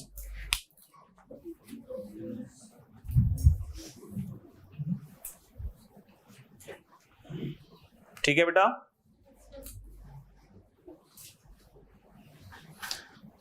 जैसे कि प्राइवेट कंपनी की डेफिनेशन है, private company means a company which is not a public company. बहुत टेक्निकल डेफिनेशन है, लॉ के अंदर। लॉ के अंदर है भाई, ऐसे क्या रहे हो यार, कानून का मजाक नहीं चलेगा क्लास के अंदर। सर सीएफओ की लिखी, CFO is a person who does the work of CFO. बताओ यार, ये टेक्निकल बातें हैं ना, ये नहीं समझोगे तुम, इसके लिए फाइनल पे आना पड़ेगा।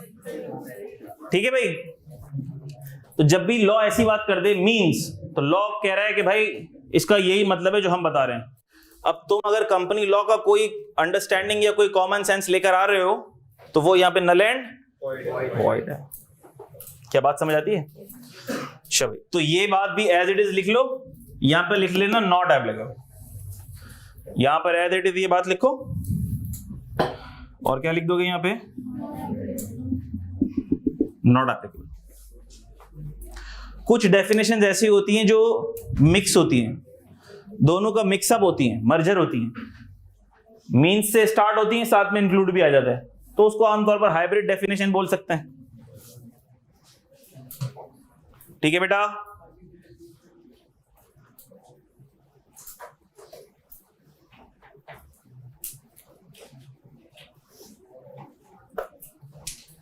एक बच्चा कह रहा है सर प्रिंस बिस्किट से 5 रुपए निकले थे एक दफा। अब देखो टैक्स नहीं दिया होगा ना, ये देखो ना, ये सारी वायलेशंस जो हो रही हैं हमारे सामने, क्या करें इसका। अरे एफबीआर देखते हैं वीडियो आपकी। एफबीआर के पास इतना टाइम नहीं है भाई, उसके पास कीमती काम है, 5 रुपए पे टैक्स देने नहीं आएगा। Dictionary sense, logical, common sense, commercial understanding, applicable, ये लिखा हुआ बेटा। ठीक है, रीड में करता हूं, तुम लोग सुनते नहीं हो। और यहां पर ये सारी बातें एज इट इज एरो बनाया ना मैंने बच्चा, नॉट एप्लीकेबल। ठीक है, अच्छा अब आ जाओ इनकम की डेफिनेशन देखते हैं। मजे की डेफिनेशन है इनकम की बहुत।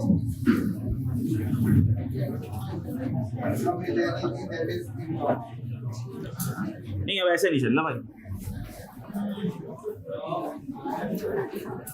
क्या टाइम हुआ मेरे बच्चों? 4 बज ही नहीं सकते, मैंने अभी टाइम देखा 3:45।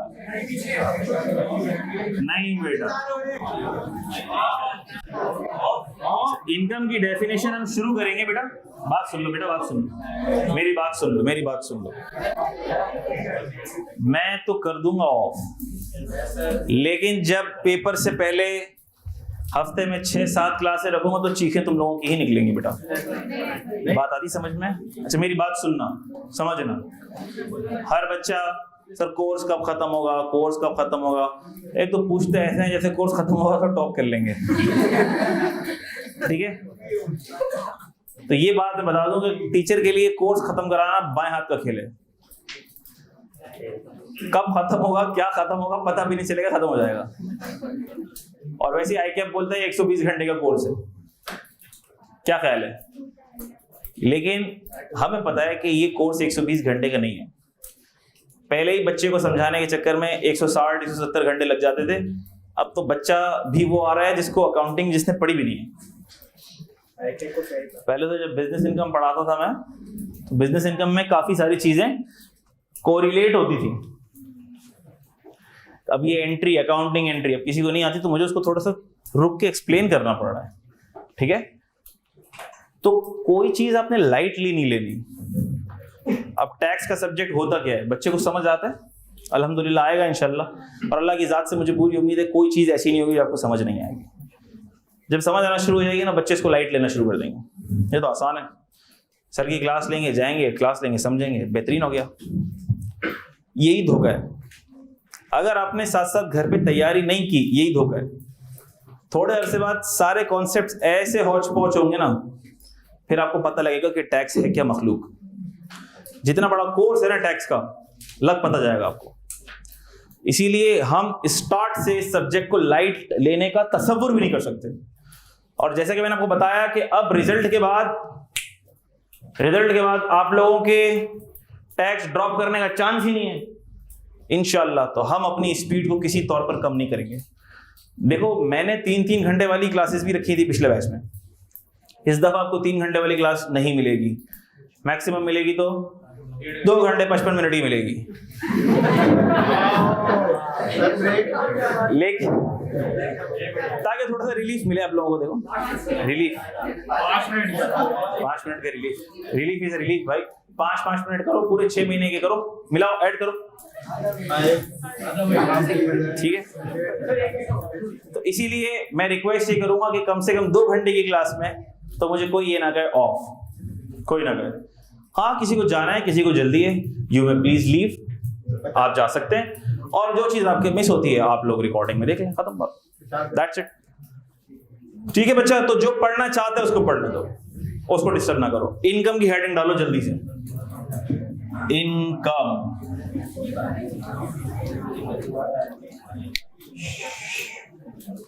जल्दी जल्दी हेडिंग डालो बेटा इनकम की।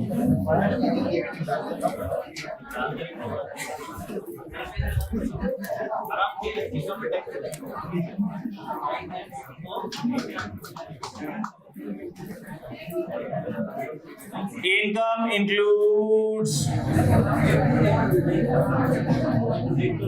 any amount chargeable to tax. कितनी टेक्निकल बात है, जरा लिखो फिर समझते हैं इसको. Income includes any amount chargeable to tax. अब देखो जरा, क्या इस डेफिनेशन ने कोई क्राइटेरिया बताया कौन सी इनकम है कौन सी नहीं है? मैंने आपको पहले ही कह दिया था कि इनकम की डेफिनेशन पढ़ के आपको बहुत मायूसी होगी. ठीक है, कुछ नहीं बताया. ये जो बात कर दी इसने गोलमोल, any amount chargeable to tax, तो बेसिकली ये कौन सी अमाउंट होगी? Revenue receipt. ठीक है, इसके लिए वो सारी बेस बनाना बहुत जरूरी थी. Income includes any amount chargeable to शब्द. इसके बाद एक और भी चीज है, any amount subject to collection और deduction of tax at source under FTR. लिख के इसको भूल जाओ, इसको अगली क्लास में डिस्कस करेंगे. आज के दिन में तो टाइम ही नहीं है इसको डिस्कस करने का. ठीक है भाई, मैं रीड कर रहा हूं, सिर्फ इसको लिख लो. अगली क्लास शुरू ही इस कॉन्सेप्ट से करेंगे, क्योंकि इसको मैंने अगर स्टार्ट किया तो टाइम बहुत हो जाएगा. टेक्निकल कॉन्सेप्ट है, this is the technical concept. Any amount subject to collection और deduction of tax at source under FTR. कल की क्लास बहुत ज्यादा इंपॉर्टेंट है, क्योंकि उसके अंदर हम लोग टैक्स रिजीम्स को डिस्कस करेंगे, और टैक्स रिजीम्स का concept is damn important, dam important.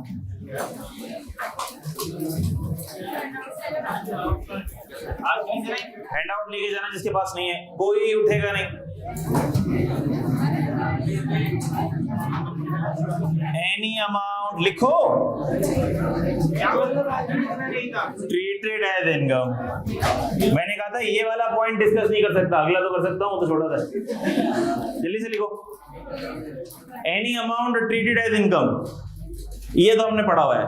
Tax वाला कहता है जिस अमाउंट को मैं कहूंगा इनकम है वो इनकम है. कहां पढ़ा हमने?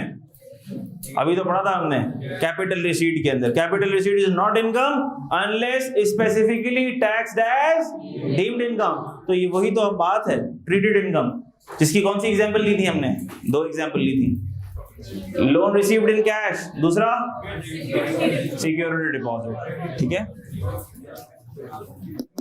लिख लो इसको जल्दी से जल्दी से जल्दी से. अच्छा, आखिरी बात भी लिख लो, समझेंगे अगली क्लास में. Any loss of income. ओहो, ये टेक्निकल बात है, इसीलिए ये भी आज नहीं बताऊंगा, मैं कल बताऊंगा. Any loss of income. Tax वाला क्या कहता है? लॉस ऑफ इनकम भी तेरी इनकम है. हम कह रहे हैं इनकम है तो है. अच्छा, पढ़ते हैं, फिर कल पढ़ेंगे कि ये क्या है. तो ये दोनों सस्पेंस वाले एलिमेंट छोड़ के जा रहा हूं. कल इंशाल्लाह इसके ऊपर तफसील से बात होगी. लेट मत आना, टाइम पे क्लास शुरू करेंगे ताकि पूरे 2 घंटे का स्लॉट इस्तेमाल कर सकें. Thank you very much. May Allah bless you all. Take care a lot. मुझे अपने सारे टीचर्स को दुआओं में याद रखिएगा. अपना बहुत ज्यादा ख्याल रखिएगा. अल्लाह हाफिज.